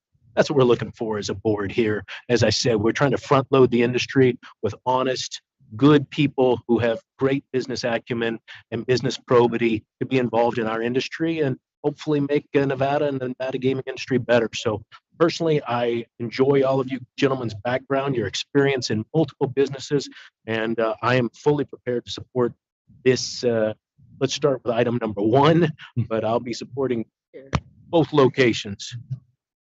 Chief Hoffman, you want to make a comment? Yeah, I wanted to address a comment that Mr. Reesner made about forms getting stale. We can definitely work a way to accept updated Form 7A without having the application start over. We welcome updated information. Agreed, Chief. I know that process is available. We should have availed ourselves. That makes sense too, because if it has been 6 months or so, the idea of the new business would have immediately been picked up rather than the board investigations division starting on a file. It would have been, it's time for us to start on it. Let's ask you to update it, and we would have picked that up. And on that point, I'll just add one other thing for the record. I don't know what other gaming lawyers do, send what's called a 4040 letter 6 weeks before the tentative date, which is say, look at your application and update. One of the test script items that we're going to be adding is that the applicants will get multiple 404 letters during the process instead of just 6 weeks before. Had we done a 404 letter in December of last year before the investigation was activated, we probably would have picked up some of these items, maybe not, because when we reran the third-party report, we didn't get anything new, but we would have at least gone through that effort. The 404 letters did go out in this case. Everybody else, Agent Partee had found the matters. Mr. Janess did have some changes that he made to his Form 7 in response to the 404 letter, but that I think is another issue that Gaming Council at least has to take responsibility for. Good. Thank you for that. And again, I want to be sure the record reflects that all of you gentlemen have the business acumen to be involved in both of these locations, and your entity to be licensed, in my opinion, is a recommendation to the Nevada Gaming Commission for an approval of a license, because we're talking about just a few items that were missed on an application, as I said, over decades of business experience. So although we've talked a lot about missing items, personally, I don't want that to reflect at all that this record says that any of you gentlemen were trying to hide anything. I don't believe that was the case. So again, I'm fully prepared to support the application. And if the other board members have questions or other comments, I'd entertain them now. If not, Mr. Reeser, did you have any closing comments? We thank the board and the agents, obviously, for their efforts in this matter. We believe that the standards under 463-170 are met here, and we ask for an affirmative and unanimous recommendation of the commission for licensure. Great. Thank you. Any other comments? None by me. Thank you. If not, let's just focus on restricted item number 1. Would either of my colleagues like to make a motion regarding restricted number 1? Thank you, Chairman Hendricks. I'd like to make a recommendation for approval on restricted item number 1 to the Gaming Commission for approval as stated by Secretary Rupert with the following condition that Dennis J. Banks, Charles Allen Janice, and Kevin Martin Jepson shall demonstrate successful completion of a regulatory compliance seminar for restricted licensees, which is deemed acceptable to the Nevada Gaming Control Board chair or the chair's designee within 90 days of the issuance of the state gaming license.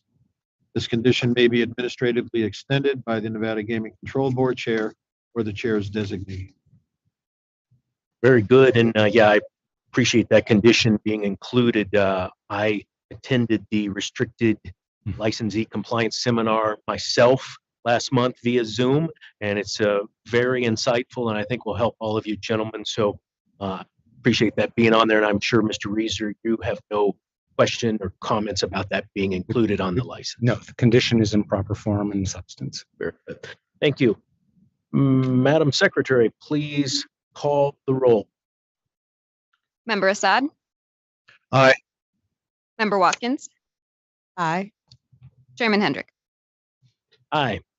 Motion passes. Thank you. Congratulations. And now we've already read into the record restricted item number 2. So, and we've had a thorough record. Mr. Reeser, do you want to make any appearances or specific statements before we call for a motion on restricted item number 2? Thank you, Chair. We would incorporate by reference all previous information, appearances and answers and responses that were given on agenda item 1. Very good. Very succinct. I like that. Very good. Would either of my colleagues like to make a motion on restricted item number 2? Sure. I'd be happy to. Thank you, Chairman Hendricks.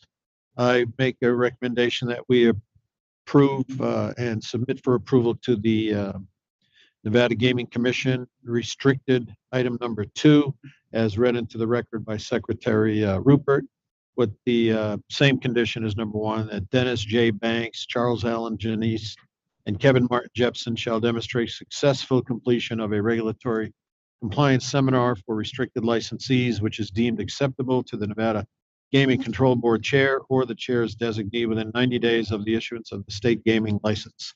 This condition may be administratively extended by the Nevada Gaming Control Board chair or the chair's designee. Thank you, Madam Secretary.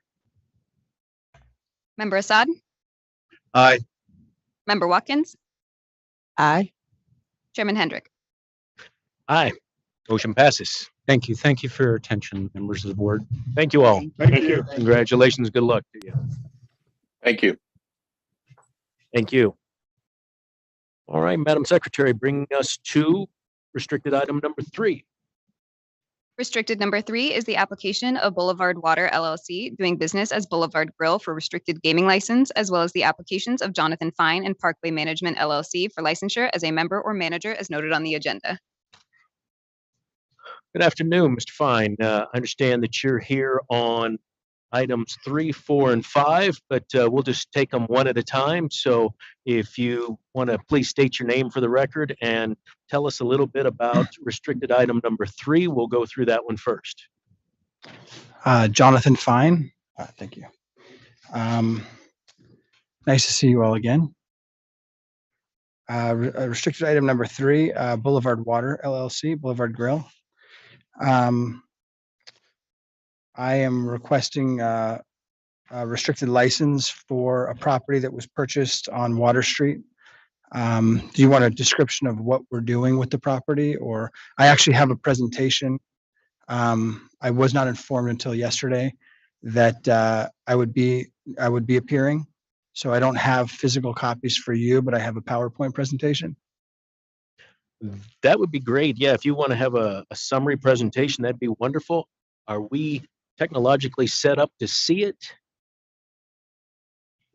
We Wonderful. are. It Yep, should be we on can the see it screen now. Great. Please proceed. Okay. Parkway Tavern. We have multiple locations throughout the valley, Las Vegas. We were approved last month for a Parkway Tavern, which was an unrestricted license in Reno, which is in its final stages of completion right now. We are adding a new brand to the portfolio, which is the Boulevard Grill. The Boulevard is a more upscale, fancy dining option. We chose our first location to be on Water Street.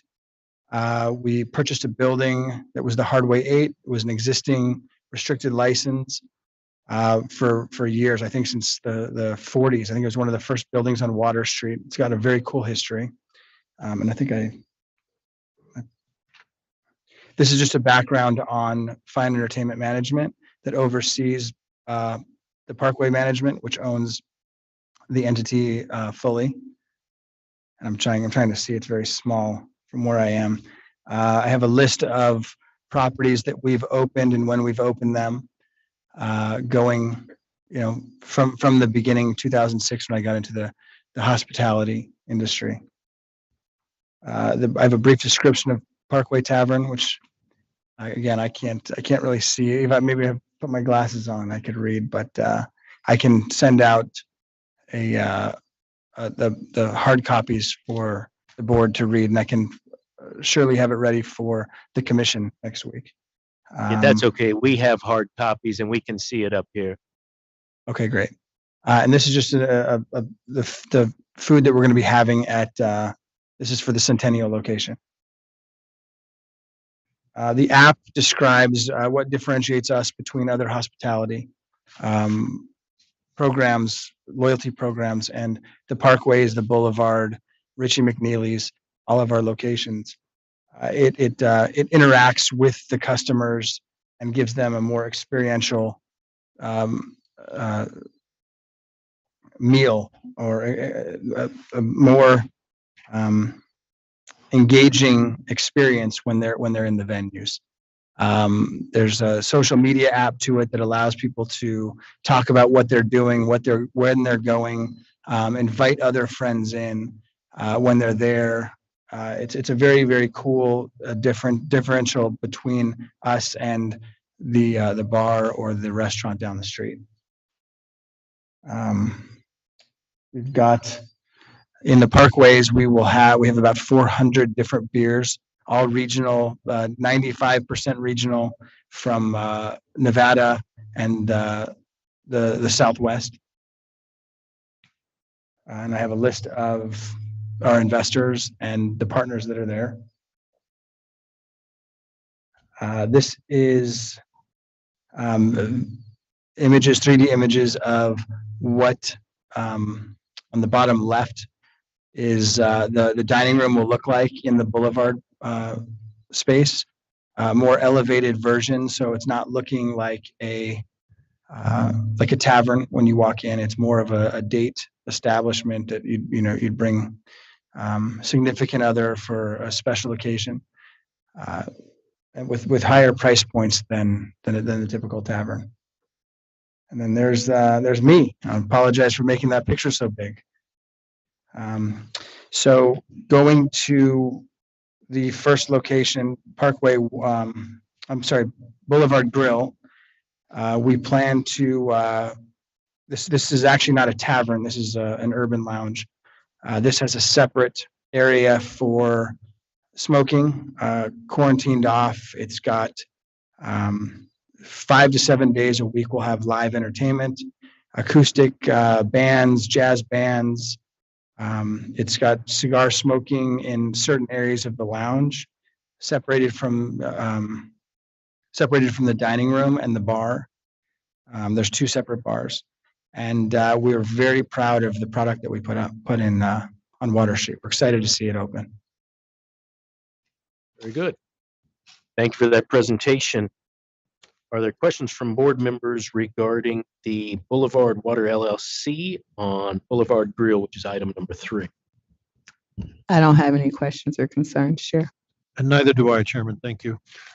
Very good. Then I would entertain a motion on restricted number 3.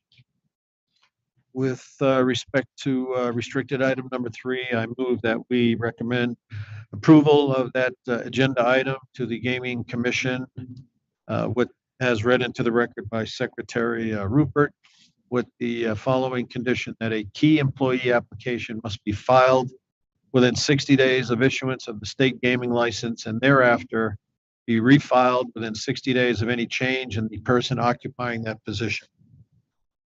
Thank you. Madam Secretary. Member Assad, Aye. Member Watkins, Aye.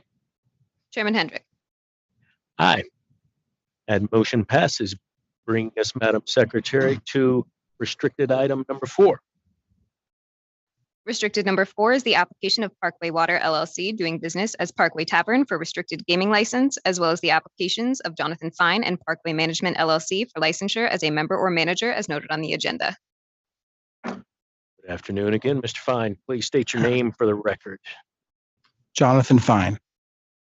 All right. I assume your presentation that you gave us for number 3 includes number 4 and number 5 as well. Is there anything else you wanted to add regarding Parkway Water LLC, DBA Parkway Tavern on Water Street? No, the presentation was for all 3. Okay, very good. On all 3, I would want to mention that I appreciate you including in your deck your compliance committee. I know we talked about that quite a bit when you were in front of us for your non-restricted license, and very happy to see that that's proceeding. So thank you for that.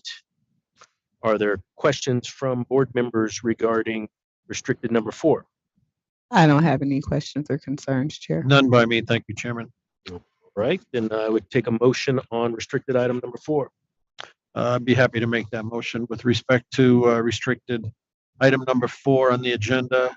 As read into the record by Secretary Rupert, I move that we recommend approval to the Gaming Commission for that item with the following condition: that a key employee application must be filed within 60 days of issuance of the state gaming license, and thereafter be refiled within 60 days of any change in the person occupying that position. Very good. Madam Secretary. Member Assad, Aye. Member Watkins, Aye. Chairman Hendrick. Aye. And that motion passes, bringing us to restricted item number 5. If you would read that into the record, Madam Secretary. Restricted number 5 is the application of Parkway Centennial LLC doing business as Parkway Tavern for restricted gaming license, as well as the applications of Jonathan Fine and Parkway Management LLC for licensure as a member or manager as noted on the agenda. Good afternoon for the 3rd time, Mr. Fine. Please state your name for the record. Jonathan Fine. All right. Anything you want to add regarding restricted number 5, Parkway Tavern on Centennial Center Boulevard? I do. One's just for the general, the comment that you made. These are all under Golden or JJ's. So compliance will actually be done by them. It will be seen also by my compliance department as well as learning for the future. But our compliance for Nevada, for Las Vegas, will be under the umbrella of Golden or JJ or whoever owns it at the time we start operating. Understood, and I thank you for putting that on the record, but your compliance committee that you'll be using for the non-restricted location and the same people involved, I'm sure your overall entity understands the need for compliance at the restricted level as well, and although the machines may be handled by somebody else, your responsibility as a licensee will be also to keep apprised of everything they're doing. Absolutely, and from the previous agenda items, we actually took notes to take the class that they were taking. Not required, but any learning that we can have in our companies is important. Absolutely. Good for you to voluntarily do that for you and your people. The class only takes about an hour, and able to take it over Zoom. So it's a good thing to do. And let me ask, if the commission approves these 3 restricted locations, how many restricted locations will you have in total? We will have 11 restricted. Well, sorry, Parkway Management will own 10 restricted, and then I personally have 1 that's separate, the Mint, which is on Sahara and Las Vegas Boulevard. Gotcha. Thank you for that. 11 in total. Thank you. Any questions or comments from board members? I don't have any questions or concerns, Chair. Thank you, Chairman Hendrick. I'd just like to note for the record, and appreciate you hiring several employees. Can you just give me a ballpark figure with these three applications before us today? How many employees roughly you'll be employing? We will be employing 50 to 60 people per location. Right. Appreciate that. Thank you. And I'm sure those employees will be very appreciative as well. With that being said, I move that we recommend approval to the Nevada Gaming Commission for restricted item number 5 as read into the record by Secretary Rupert with the following condition: that a key employee application must be filed within 60 days of issuance of the state gaming license and thereafter be refiled within 60 days of any change in the person occupying that position. Thank you. Madam Secretary. Member Assad? Aye. Member Watkins? Aye. Chairman Hendrick? Aye, and motion passes. Congratulations, Mr. Fine, and congratulations on all your success and good luck with these new locations. Thank you very much. All right, restricted items number 6 and 7 were already handled on our consent agenda. So, Madam Secretary, that should bring us to restricted item number 8. Restricted number 8 is the application of Rebel Slots, Inc. doing business at Backyard for a third waiver of the provisions of Nevada Gaming Commission Regulation 4.080 as noted on the agenda. And Madam Secretary, we received a written request to withdraw this item because the license was actually activated on July 7th. Consequently, there's no longer any need for a waiver or any underlying extension.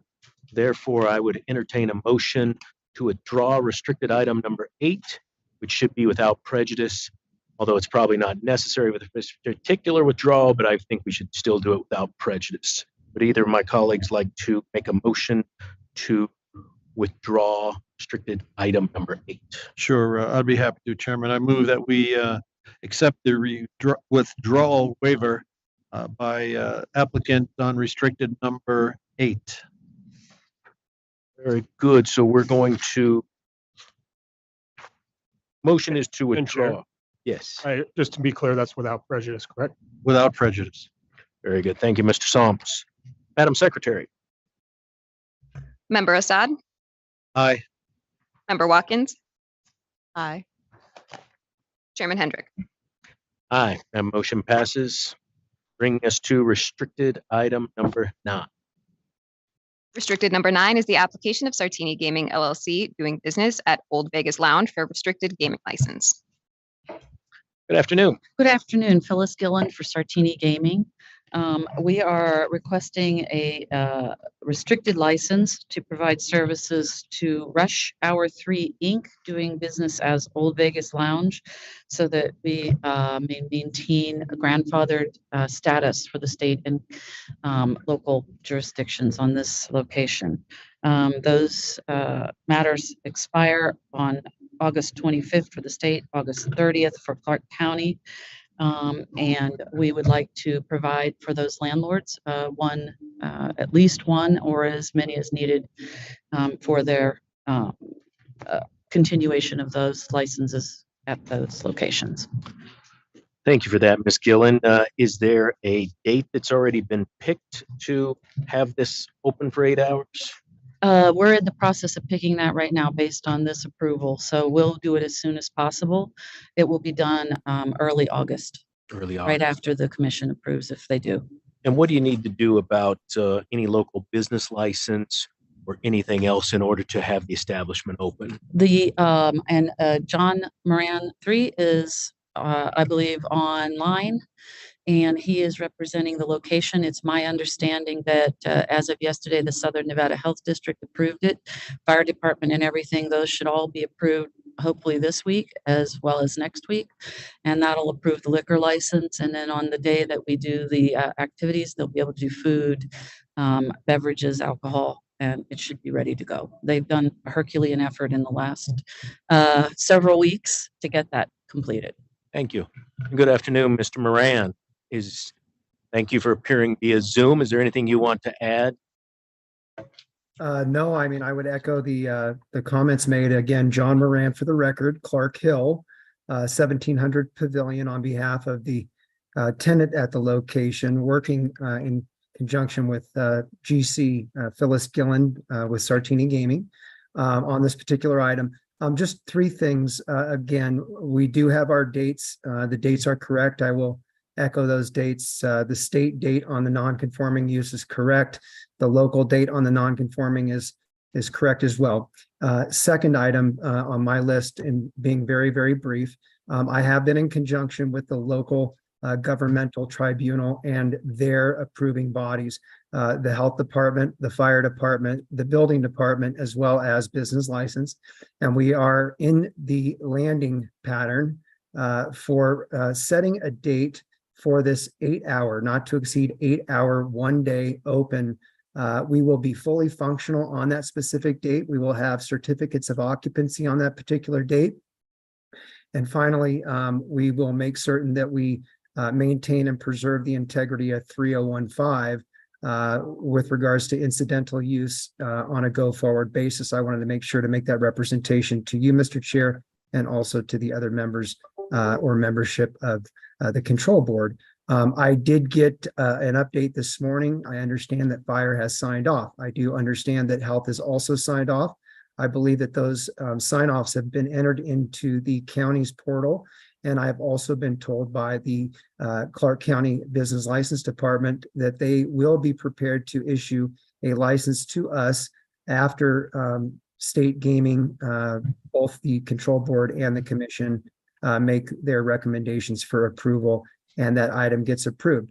The final point that I wanted to share with you, along with the thoughts that were just made by, again, General Counsel for Sartini Gaming, is the fact that what we will do after the Nevada Gaming Commission, assuming for sake of argument, they do approve this request, we will then send out a letter to both your staff and your board. We'll copy the commission as well, and the investigative agents that have been fantastic to work with. I want to note them. I would feel remiss not to, both Senior Agent Jasmine Jeffries as well as Agent Julia Allen, who worked on this with Phyllis and I to bring this to where it is today.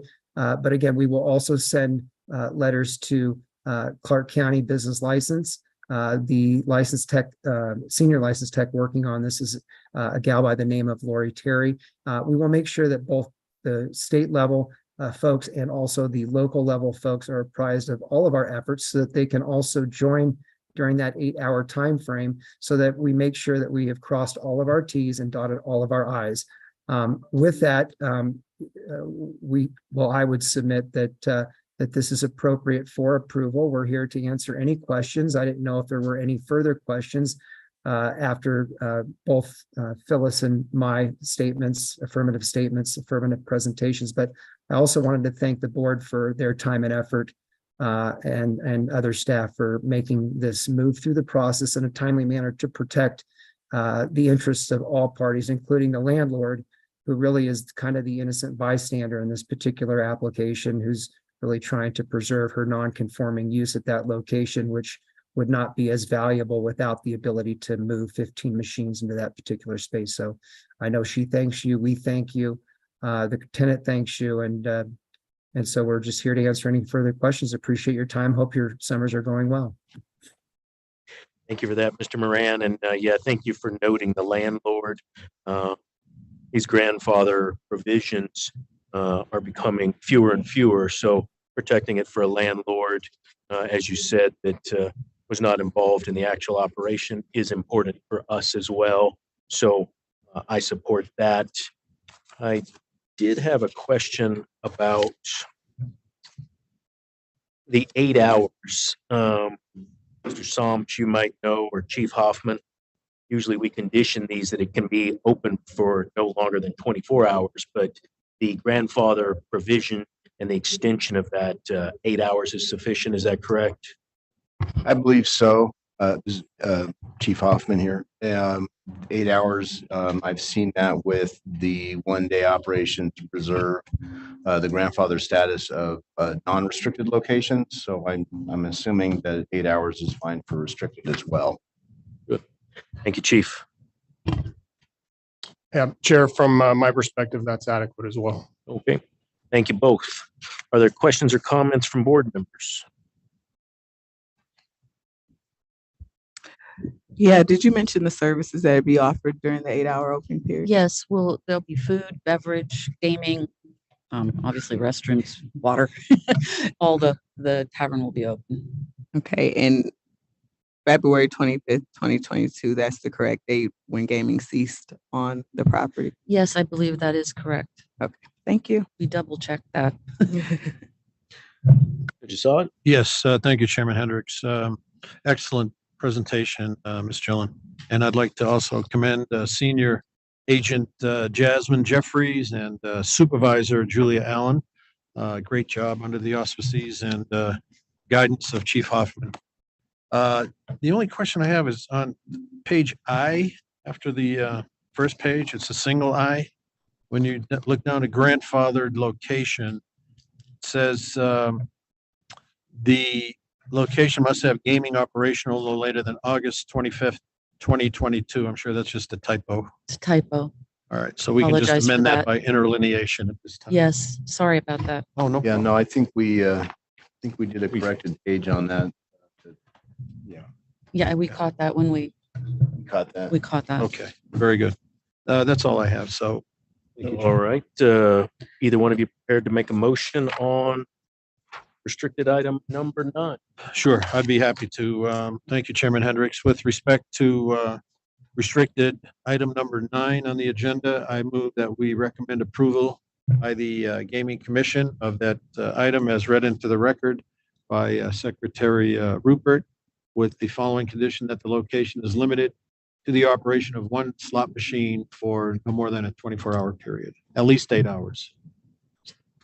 Very good. Madam Secretary? Member Assad? Aye. Member Watkins? Aye. Chairman Hendrick? Aye. Motion Thank you. passes. And at the risk of thanking everybody again, I really would like to thank again the board, Agent Jeffries and Supervisor Allen and Chief Hoffman. So thank you very much. Thank you, Ms. Gillen. All right, and restricted item 10 was on our consent agenda as well. So that should conclude the restricted items. Our next item on the agenda would be new game approval. And before we jump into that, it's about 2:35. Why don't we take a 10-minute break and then we'll come back and do the new game approval recommendation. We're in recess for 10 minutes.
Go back on the record? Yeah. All right. We're back on the record. Madam Secretary, if you could read in the next agenda item. New. You have one request for final approval of a new game. That item is Three Shot Poker submitted by Casino Gaming Development. Good afternoon. Please introduce yourself. Yes, my name is Angel Espino from Casino Gaming Development. Very good. Thank you. And we have your application in front of us that's been worked up, and we appreciate you cooperating through that. We understand that you had a field trial here at the Grand Sierra, and the board may have questions as we go along about the application, but I think it'd probably be easiest if you want to demonstrate the game for us, and then we can ask some questions about that. And hopefully that microphone will be able to pick up what you're saying, and the camera will be able to see the table layout at the same time. Okay, no problem. I'll start. So basically the game is multi-action three-card poker. And I'll start the demo. It's a single deck, 52 card, no joker, regular playing cards.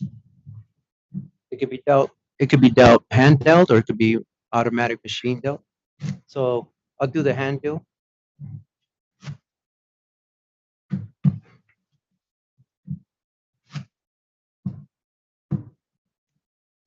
So we'll start with the initial bet. There's a mandatory bet on the spot one, and then there's an optional bet on the 5-shot. It's right up front. The whole objective is every player gets 2 cards. So we'll start with the player. Yeah, I'll do it. So this will meet the table minimum, and this could be also structured depending on the operator. So every player gets 2 cards, and then there's 3 community cards. The whole objective is the player gets to look at their cards. If they like what they see, they must match the initial bet 2 times, 1, 2, and 3.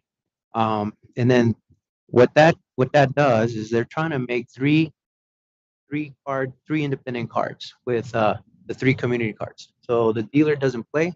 The dealer's not involved. There's no qualifiers. So it's one decision point. Player gets to look at their cards. They like what they see. They tuck them, and they call. So from here, we reveal the cards. Dealer reveals the cards first. Then we start here. We come over here. The whole objective is with these 2 cards, you can make one poker hand. Pairs are better pays. So that would be one hand. There's no pair better. We would take that. The very next hand, now we have king, 8, and 8. Any pair or better pays even money. And then we would have moved over here and then have king, 8, and 3, no pair. That would come down. Now we resolve the 5-shot wager, and that's all 5 cards included. And what we're looking for here is a pair of 10s or better on the 5-shot. So here we have a pair of kings that qualifies, and we pay that. And we discard the cards, and then we come over here. Here we have 5, 3, and 2, no pair, no flush. That comes down. Very next hand, that would be 5, 3, or king, no pair better. And over here we have 5, 3, and a 3, pair of 3s. That's a winner. Then we will come over here on the 5-shot. To resolve the 5-shot, we need a pair of 10s or better. We have a pair of 3s, doesn't qualify. That would come down, and that would all bets are resolved. Have any questions? Very good. Thank you for the demonstration. Seems simple enough. Yes, we pride ourselves to develop games. I'm a dealer in Black Hawk, Colorado. I've been in the industry since '97. So my whole objective is to create games that I can teach to the players within 2 minutes and within 2 hands. The easier, the better. Minimal dealer and player error. We focus a lot on game protection. I make sure that dealing procedures are super clean and simple, and trying to minimize the player and dealer error. Very good.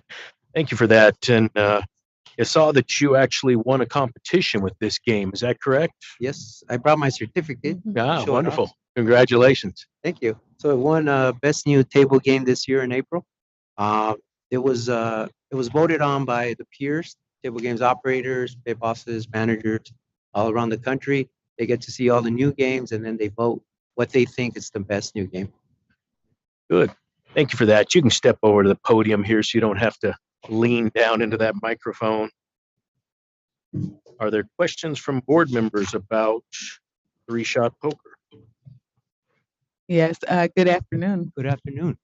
Well, thank you for being present to give that presentation. That was very interesting, and it seemed simple enough, but during the trial period, there were some comments that it might be difficult to learn, a game that's difficult to learn. How would you respond to that?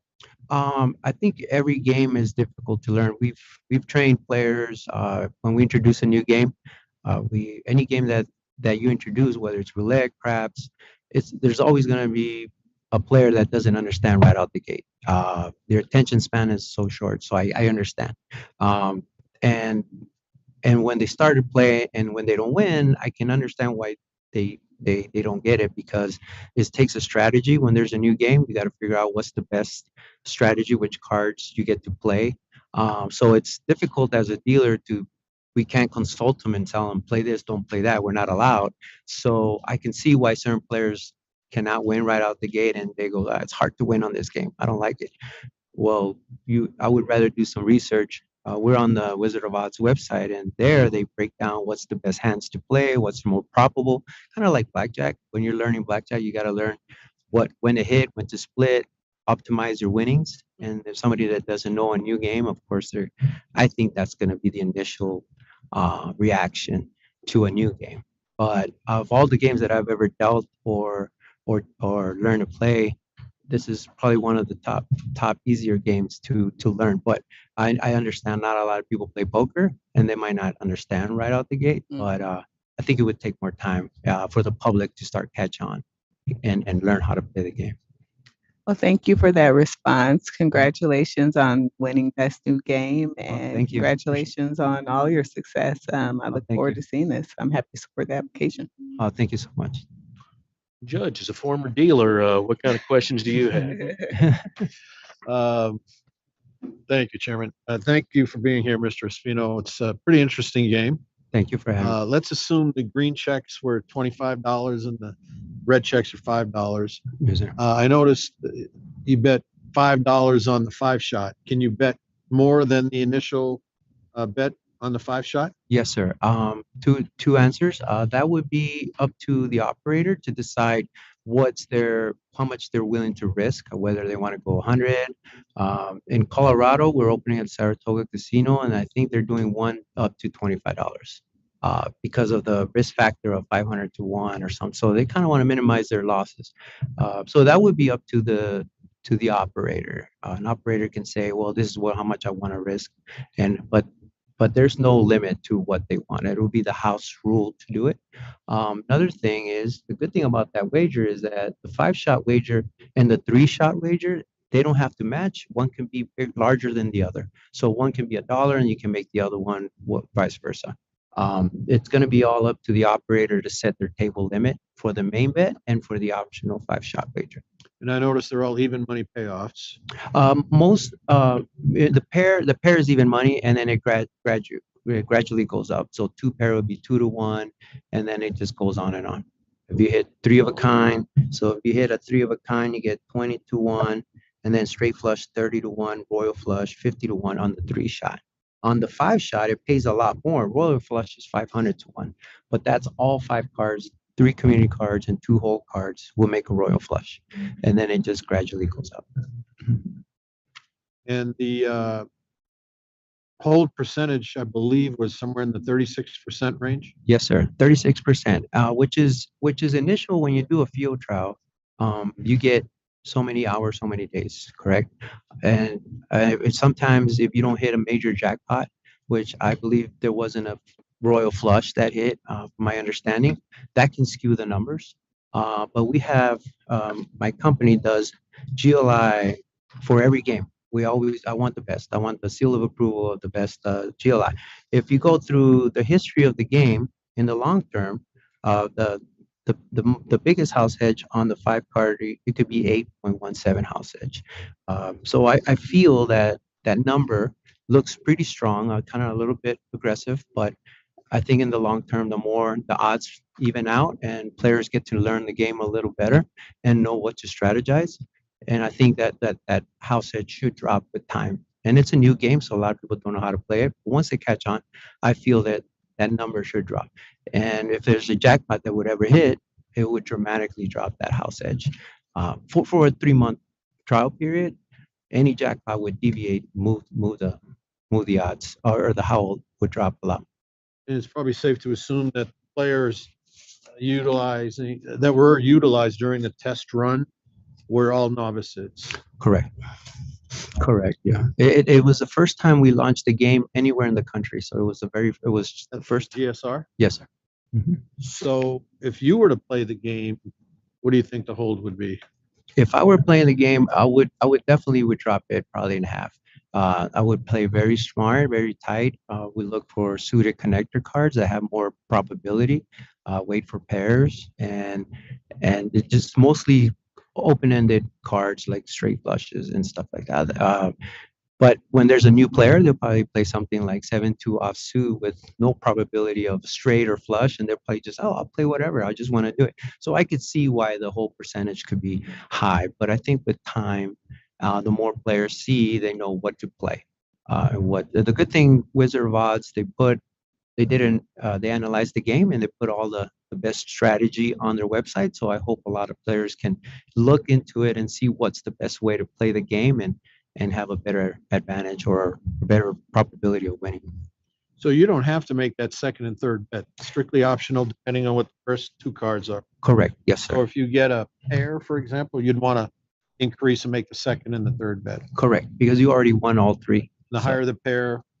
I think any pair pays even money, but the more pairs you win. So if you get, let's say you have a pair of eights, you already won. But then if there's another 8 on the board, it's 3 of a kind. So then the payouts start jumping on all 3, starts paying you more. And the second and third, you can make a second and then a third. You don't have to put them up together. The second and third. No, it's one decision point. Either you bet the 2 and a third or none at all. I see. Mhm. Okay, so after the initial bet, you want to press your bet. You have to bet 2 more $25 chips that we used. Correct. Okay, and then you can't increase that initial bet. No, sir. If you start out with a $100 chip, you can bet another 200 altogether. Correct. And the reason we did that is because for game protection. We want to make sure that you cannot deviate from the wager, so you can't just add more and pass post and add more at, and try to gain an advantage. And we make one decision point only. So either you fold and then dealer takes the wager and then you tuck in and then it's done. But if you're in, then all you have to do is match. And then everybody knows that's 100, 100, 100 across. So that kind of eliminates a lot of, somebody trying to pass post and add more or take less or something like that. And each casino will obviously get to set their own limits. Correct. Yes. Great. Mhm. Sounds like a fun game. Thank you so I much. wish I could try it. Well, it's online. It's online for free if you want to play for fun. Good. Yeah. No, I'm happy to support it as well. Thank you. Thanks for being here. Thank you, Your Honor. And I understand that Grand Sierra had a good field trial and is interested in having the game at their location. Are there other locations that have contacted you or you've contacted about having the game available at their establishment? Yes, as we're speaking right now, we're getting approval from CDOG, Colorado Division of Gaming. A good friend of mine that goes to conventions with me. He's out there doing a presentation in front of investigators as we speak at the same time. So I had to be one or the other. All he had to do is train the investigators. And if everything goes well today, we go live tomorrow at Saratoga Casino in Blackhawk. We went live at Santa Ana and Albuquerque a couple of weeks ago. Then there's Fires Keepers in Michigan that's interested, and also Eagle Mountain, California is also interested in the game. So we have a couple of properties that are interested because of the exposure of winning the best new game. So kind of a lot of people, it created a buzz. Congratulations. Oh, thank you. Anything else you want to tell us about the game at this point? Yes. I truly feel I've been in the industry since '97, and in 2016 I started creating games. And the only reason I do this is because I always felt that the properties or the table game industry needed innovation. A lot of games that I've dealt that have been around for 20, 30 years, which are great games. So I feel like this is the next new game. It's one of those rare ones that come around that actually catches fire, and I'm hoping that a lot of players get used to it, have fun with it, and also the properties are profitable. Good. Thank you for that. Thank you. Any other questions or comments from board members? Nothing from me, Chair.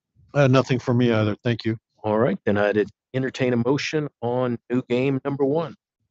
Thank you, Chairman. I move for recommend approval to the Gaming Commission of a new game, item number 1, called 3-Shot Poker. All right, thank you, Madam Secretary. Member Assad, Aye. Member Watkins, Aye. Chairman Hendrick. Aye. Motion passes. Congratulations and good luck to you. Thank you so much. Thank you for having me. I appreciate it. Thank you for the presentation. Thank you. All right, Madam Secretary, that now brings us to casino player dispute appeals, correct? Correct. All right. Do you want to read in the first one?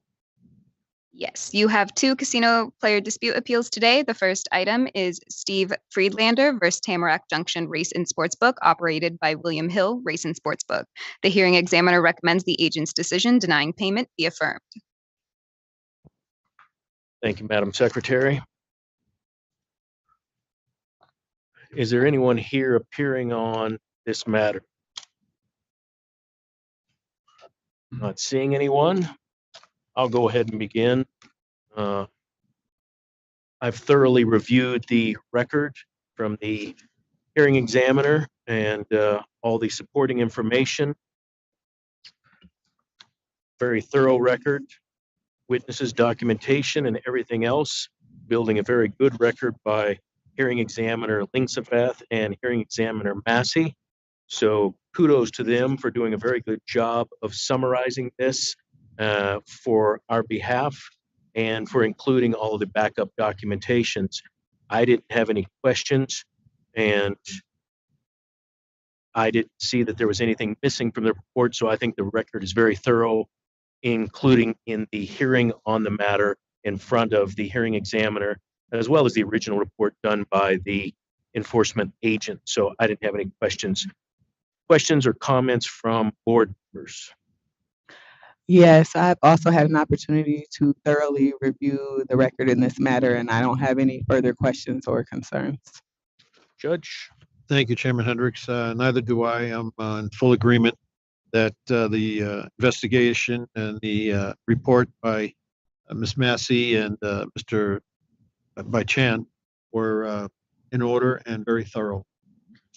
Thank you. And the issue boiled down was a question of compliance with the regulations and the statutes, and I believe the record was very thorough on stating that there was compliance by the licensee. So I agreed with the hearing examiner on their recommendation. And if one of you would like to make a motion at this time, it would be proper. Thank you, Chairman. I move to recommend that we approve to the Nevada Gaming Commission the recommendation by the hearing officer on case 2019-1145R, Steve Friedlander versus Tamarack Junction Race and Sportsbook, operated by William Hill Race and Sportsbook. Right. And Mr. Chairman, Yes, please. just to be clear, this does not go to the commission. So your purpose today is to either accept the recommendation or not. Do we need to restate the motion so it's clear, Mr. Soms? I'd appreciate it. Yeah, go ahead. I will move to recommend approval by the Gaming Control Board of case number 2019-1145R, Friedlander versus William Hill Race and Sportsbook and Tamarack Junction Race and Sports. And just to be clear, that's accepting the recommendation of the hearings officer. Yes, it is. Thank you. If that's adequate, Mr. Soms, I think we're very clear that the record is approving and affirming the recommendation of the hearing examiners for this particular case is the motion, as stated by Judge Assad. Any questions or comments before we vote? Just a comment in general. In reading this, I was kind of struck by the argument of Mr. Friedlander that he didn't see the sign that was right next to the betting window. And there were pictures of the sign. There's 18 inches by 12 inches, and very visible. So that argument's going to fail with me every time. And the other argument he was propagandizing was that promulgating, I'm sorry, that the teller, the sports ticket writer should have informed him that this was not a pari-mutuel race and sportsbook place. They only took in-house odds. I mean, that argument can be made for anybody playing blackjack, perhaps, or roulette, or any other table game for that matter. So it's caveat emptor, buyer beware, player beware. Read the rules, know the rules. Don't go gambling if you don't know what you're getting into. And I would just say that, again, all of that is in the record. Hearing examiners considered all of that, and the regulations and the statutes were in compliance based on all the evidence in the record. So with that, we have a motion on the floor. Madam Secretary, will you call for the vote? Member Assad? Aye. Member Watkins? Aye. Chairman Hendrick? Aye. So that affirmation of the hearing examiner is done for that case. Madam Secretary, do we need to read in the second patron appeal? Yes, the second casino player dispute appeal is Mary Lou Bickett versus Nevada Restaurant Services, Inc., doing business as Dottie's number 65. The hearing examiner recommends the agent's decision denying payment be affirmed. Thank you, Madam Secretary. Is there anyone here on this particular matter that wants to appear? Seeing no one, I would say that, again, I have thoroughly reviewed the recommendation of the hearing officer, reviewed all the backup material, the witness testimony, the documentary testimony, both of the hearing examiners in this matter. Because it is a large amount of money involved, hearing examiner Linksavath, Esquire, and hearing examiner Massey, Esquire, both did a very excellent job of receiving the information, summarizing the information, and being sure that the information and all documentation and testimony complied with the Nevada Gaming Commission regulations and Nevada revised statutes. So therefore, I am in support of the recommendation by the hearing examiners for this particular matter, and I would be affirming their decision. Questions or comments from board members? I would echo your comments, and I think Ms. Massey and hearing examiner Massey and hearing examiner Langsabeth did a very good job in this recommendation and putting the record together. And I'm in support of the decision as well. Judge. Yes, thank you, Chairman. I concur with both your assessment and Member Watkins' assessment of this case. And finally, I would say that it is part of the record that there was a submitted affidavit sworn under penalty of perjury by the petitioner in this matter that caused me quite concern based on the documentary evidence.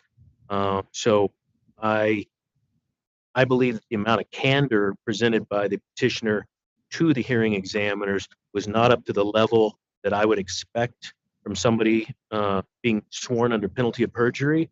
And I would just note that for the record, that if this petitioner were to come back again in front of the Gaming Control Board, that this particular matter and her sworn testimony would be brought up again in relation to any other application filed by her as documentary evidence. So I would keep this matter on file with her name attached to it.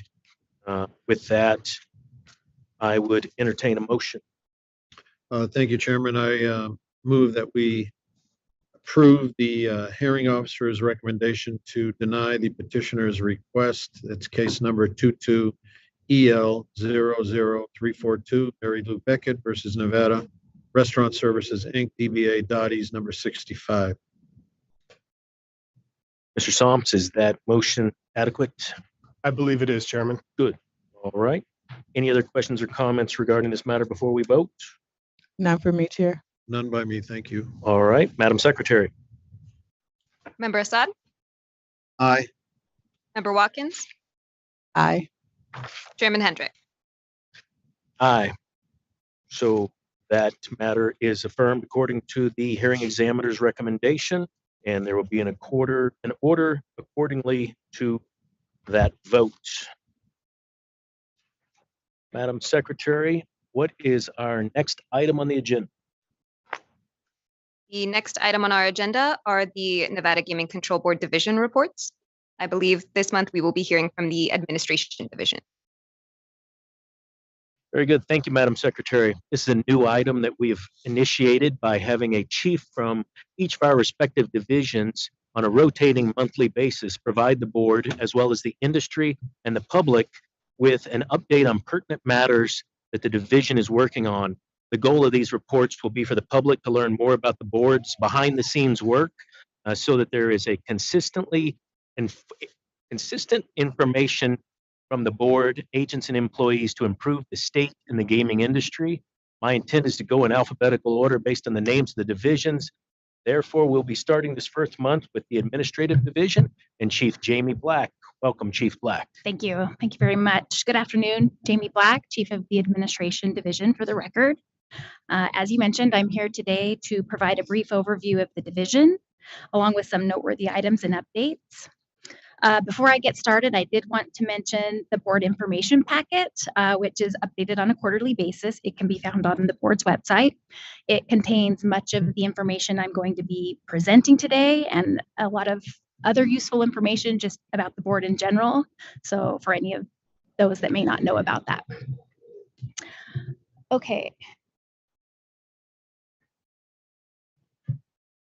It's old school, so it might be a little slow. Oh, okay. We'll wait for the PowerPoint. There we go. Okay.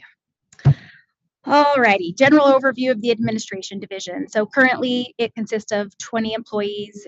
It'd be 21 including myself. That includes professional staff, position, and support staff. I view the Administration Division as the backbone of the agency. It supports the operating divisions with regard to facilities, contracts, purchasing, accounting, budgeting, records, etc. The Administration Division is responsible for the preparation and oversight of the biennial operating budget of the board and commission. And then our accounting section handles payroll expenditures, purchasing, inventory, contracts, supply acquisitions, and mail services, and processes staff travel claims. The Deputy Chief of the Administration Division is Nathan Riggle, and the accounting supervisor is Mia Pack. A highlight with regard to the budget, the division recently prepared and submitted the board's budget for approval during this past legislative session, which was approved by the legislature to allocate approximately $95 million for the biennium.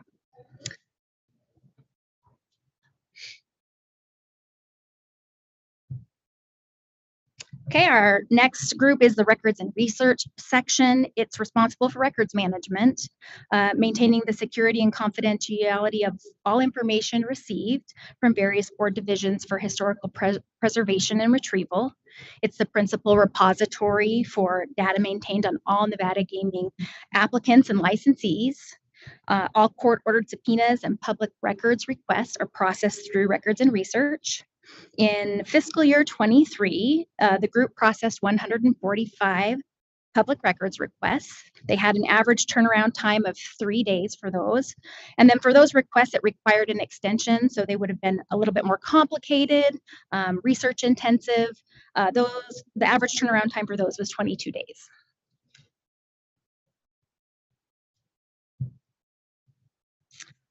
Our hearings office. So the board's hearings officers conduct hearings and submit recommended decisions to the board regarding disputes between players and licensed gaming establishments. Those are your patron disputes, which you heard those appeals today.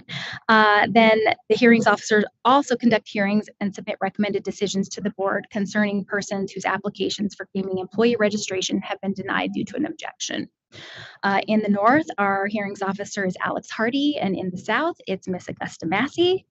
And some noteworthy information coming from that office is in 2022, the hearings office between the north and south conducted 78 total hearings. And then in 2023 to date, they've so far heard 55 hearings.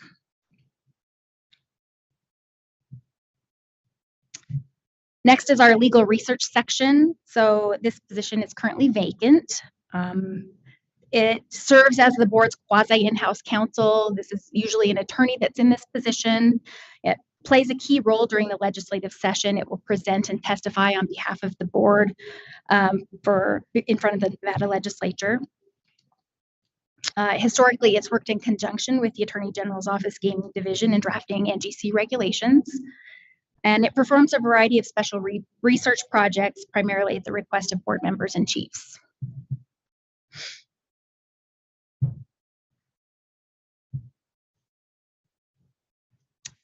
The next section is our economic research section. And in this position, senior economic analyst is Mike Lawton.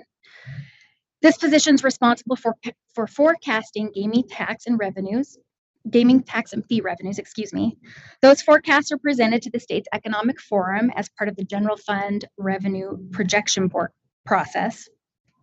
This section also prepares the monthly press releases on gaming win and percentage fee collections. He collects and analyzes all gaming-related statistical data received from licensees' monthly, quarterly, and annual tax forms. Additionally, on an annual basis, he compiles the Nevada Gaming Abstract, including financial statements, rate of room occupancy, square footage analysis, ratios, and the average number of employees. He also responds to the media requests that the board receives. And he, too, performs some special research projects at the request of the board, the Nevada legislature, and sometimes the governor's office. And since he's here, I was going to provide his notable updates that he shared with me. So I'm glad he's here. I'll turn it over to Mr. Lawton so he can discuss some of his recent accomplishments if he's ready to do so. Good Great. timing. Welcome, Mr. Lawton. Thank you, Chairman. State your name and your title for the record. Yes, sir. For the record, my name is Mike Lawton. I'm a senior economic analyst for the Nevada Gaming Control Board. Thank you for having me today. It's been a busy spring in terms of economic research for the Nevada Gaming Control Board, so I just wanted to give you guys an update on what's been happening. First and foremost, on May 1st, we presented the agency's minor and major general fund collection forecast to the state's economic forum. The economic forum is the body that's responsible for providing forecasts of the state's general fund revenues for each biennium budget period. The May 1st forecast is the final official revenue estimate that is used by the legislature in balancing general fund appropriations with projected general fund revenues for each biennial budget period. I'm sorry, I ran in here. Okay, take a breath. Okay. So the thesis for our forecast was basically this. We built the models were built on the assumptions that statewide gross gaming revenue was going to peak this fiscal year in FY23, and then we were going to experience some low single-digit downturns for FY24 and FY25. The primary drivers for this were macroeconomic pressures that we're all aware of: inflation, rising interest rates, and tighter credit. That we feel eventually will impact gaming spend, which, as you know, with the monthly reports is at an all-time high. There's obviously an offset. There's a great deal of special events that we think will offset some of this macro pressure, but we definitely think, and not just us, the industry, other analysts, we're going to peak, and then we might expect to have some low single-digit drop-offs. When? Well, I forecasted FY24 and 25. So our fiscal year is over now. For 23. So I think what we're going to start seeing in the monthly reports is some months that are up and some months that are down. And I'll get to that in a second. So for what we forecasted for FY23 was 1.135 billion in total collections, which is a 1.2% increase over FY22. FY24, we're forecasting 1.109 billion in total collections, which is a 2.2% decrease from FY23. And then in 25, we forecasted 1.098 billion in collections, which is a 1% decrease from FY24. To give you an update where we are now for FY23, through June, we're only down 0.4% or 4.6 million for total collections. And all that's left really is one more month of LET. So I suspect we're going to come in basically flat and hit our projections, which is great. The governor will be very pleased. So will the chief of staff. So that's it in terms of the economic forum. Moving into the middle of May, I had the opportunity to represent the board in an interview on the Nevada Newsmakers television show. That was quite an honor to do that. Sam Shad's always a pleasure to speak with, and he always wants to know about what's driving these numbers. So that was kind of the focus of the interview. There are obviously several contributing factors to these numbers, but the primary driver recently has been incredible signature special events that are being held on the Las Vegas Strip. The sports and entertainment calendar, as you know from the monthly reports, has been incredible in its ability to drive gaming revenue on the Strip. The events have included numerous concerts, residencies, music festivals, and multiple high-profile sporting events. And the great news is there's more on the horizon, right? There's F1, there's the Super Bowl, there's the Sphere, the A's, obviously, and then another one that I think kind of gets lost in the shuffle a little bit is the Oakview Capital Group's proposal for a $3 billion entertainment district, South Strip, building a 20,000-seat arena suited for an NBA team. So these events keep on coming. So that gives us some confidence in our forecast that these numbers are at an all-time high, but we feel that they're sustainable. So and that dynamic, that game changer, are those special events, the professional sports teams, the concerts, the residencies, things like that. So that's kind of where we're at in our, I guess, our view of the world in terms of gaming revenues in Nevada. So on the 23rd of May, I represented the Gaming Control Board on a panel at the 18th Annual International Conference on Gambling and Risk-Taking, also known as the Eatington Conference. Remember Assad? We were there. Remember what? I didn't. She wasn't in my meeting, so I didn't see her. So the panelists included myself, Kevin Bagger from the Las Vegas Convention and Visitors Authority, and then James Kilsby of Vixio Gambling Compliance. And the topic of discussion were the various types of research data that is available to the public for gaming and tourism. And obviously, people are interested in what we provide and what the LVCVA provides. We provide a lot of data that we release kind of simultaneously at the end of the month. So it was good to get that out there. So people that didn't know, now they know. So anyway, and then lastly, I just wanted to hit on June 28th, we released the gaming and revenue collection totals for the month of May. May 2023 recorded a total win of 1.3 billion, which is great, but it was down, right? It was down just slightly, 0.8% or 11 million compared to May of 2022. May of 2022 was the highest total ever for the month of May, and it was the 7th highest total in state history. So moving forward, the point that I wanted to make when we're looking at these numbers every month for the next year, we'll be facing an all-time record for that month or that month's second highest record. So the comps are the toughest the state's ever seen. So don't be surprised when I come out and it's down. Hopefully it's just down a little bit, and that's not that bad. On a positive note, as you're aware, although May was down, it was the 27th consecutive month that gaming revenues have been over $1 billion. So the streak continues, and I hope I'm not on watch when it ends because I'll have some explaining to do. So anyway, do you have any questions? Very good. Thank you, Mr. Lott. I just have just my own clarification. When you talk about total collections, Yes. was that just gaming revenue? No, so gaming revenue, there's percentage fees, then we have live entertainment tax collections. And we also have a lot of minor revenue collections that we do through like quarterly fees on games, quarterly fees on slots. So that number that I'm giving you is the whole enchilada. That's everything that we collect. Not including food and beverage or No. Just through the tax forms that the Nevada Gaming Commission collects these taxes from our licensees. Gotcha. And when you talk about total win, you're talking about there's the drop, and then there's what the casino industry as a whole collects as a win. That's it. Gotcha. That's what we forecast. And we do our forecasts. We obviously just don't do it on our own. We have our models, our historical databases. We reach out to Wall Street. We reach out to the Convention Authority. we reach out to the casinos in the different markets to get their take on, hey, what are you expecting in the horizon? So we take all that into consideration, and then we build that onto our models. So.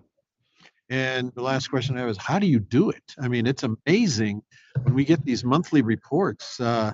I mean, I'm just mystified at how you can calculate and. Well, we have a great team in tax and license that collects the data. They're on the kind of the behind the scenes that takes all these tax forms in, and they do a great job. It's a huge turnaround because we're the only jurisdiction in the country that has, 400 or so submissions every month. We have to get all the data, make sure it's done right, and then get it out. And there's about a 10-day turnaround. So I'd have to tip my hat to their staff.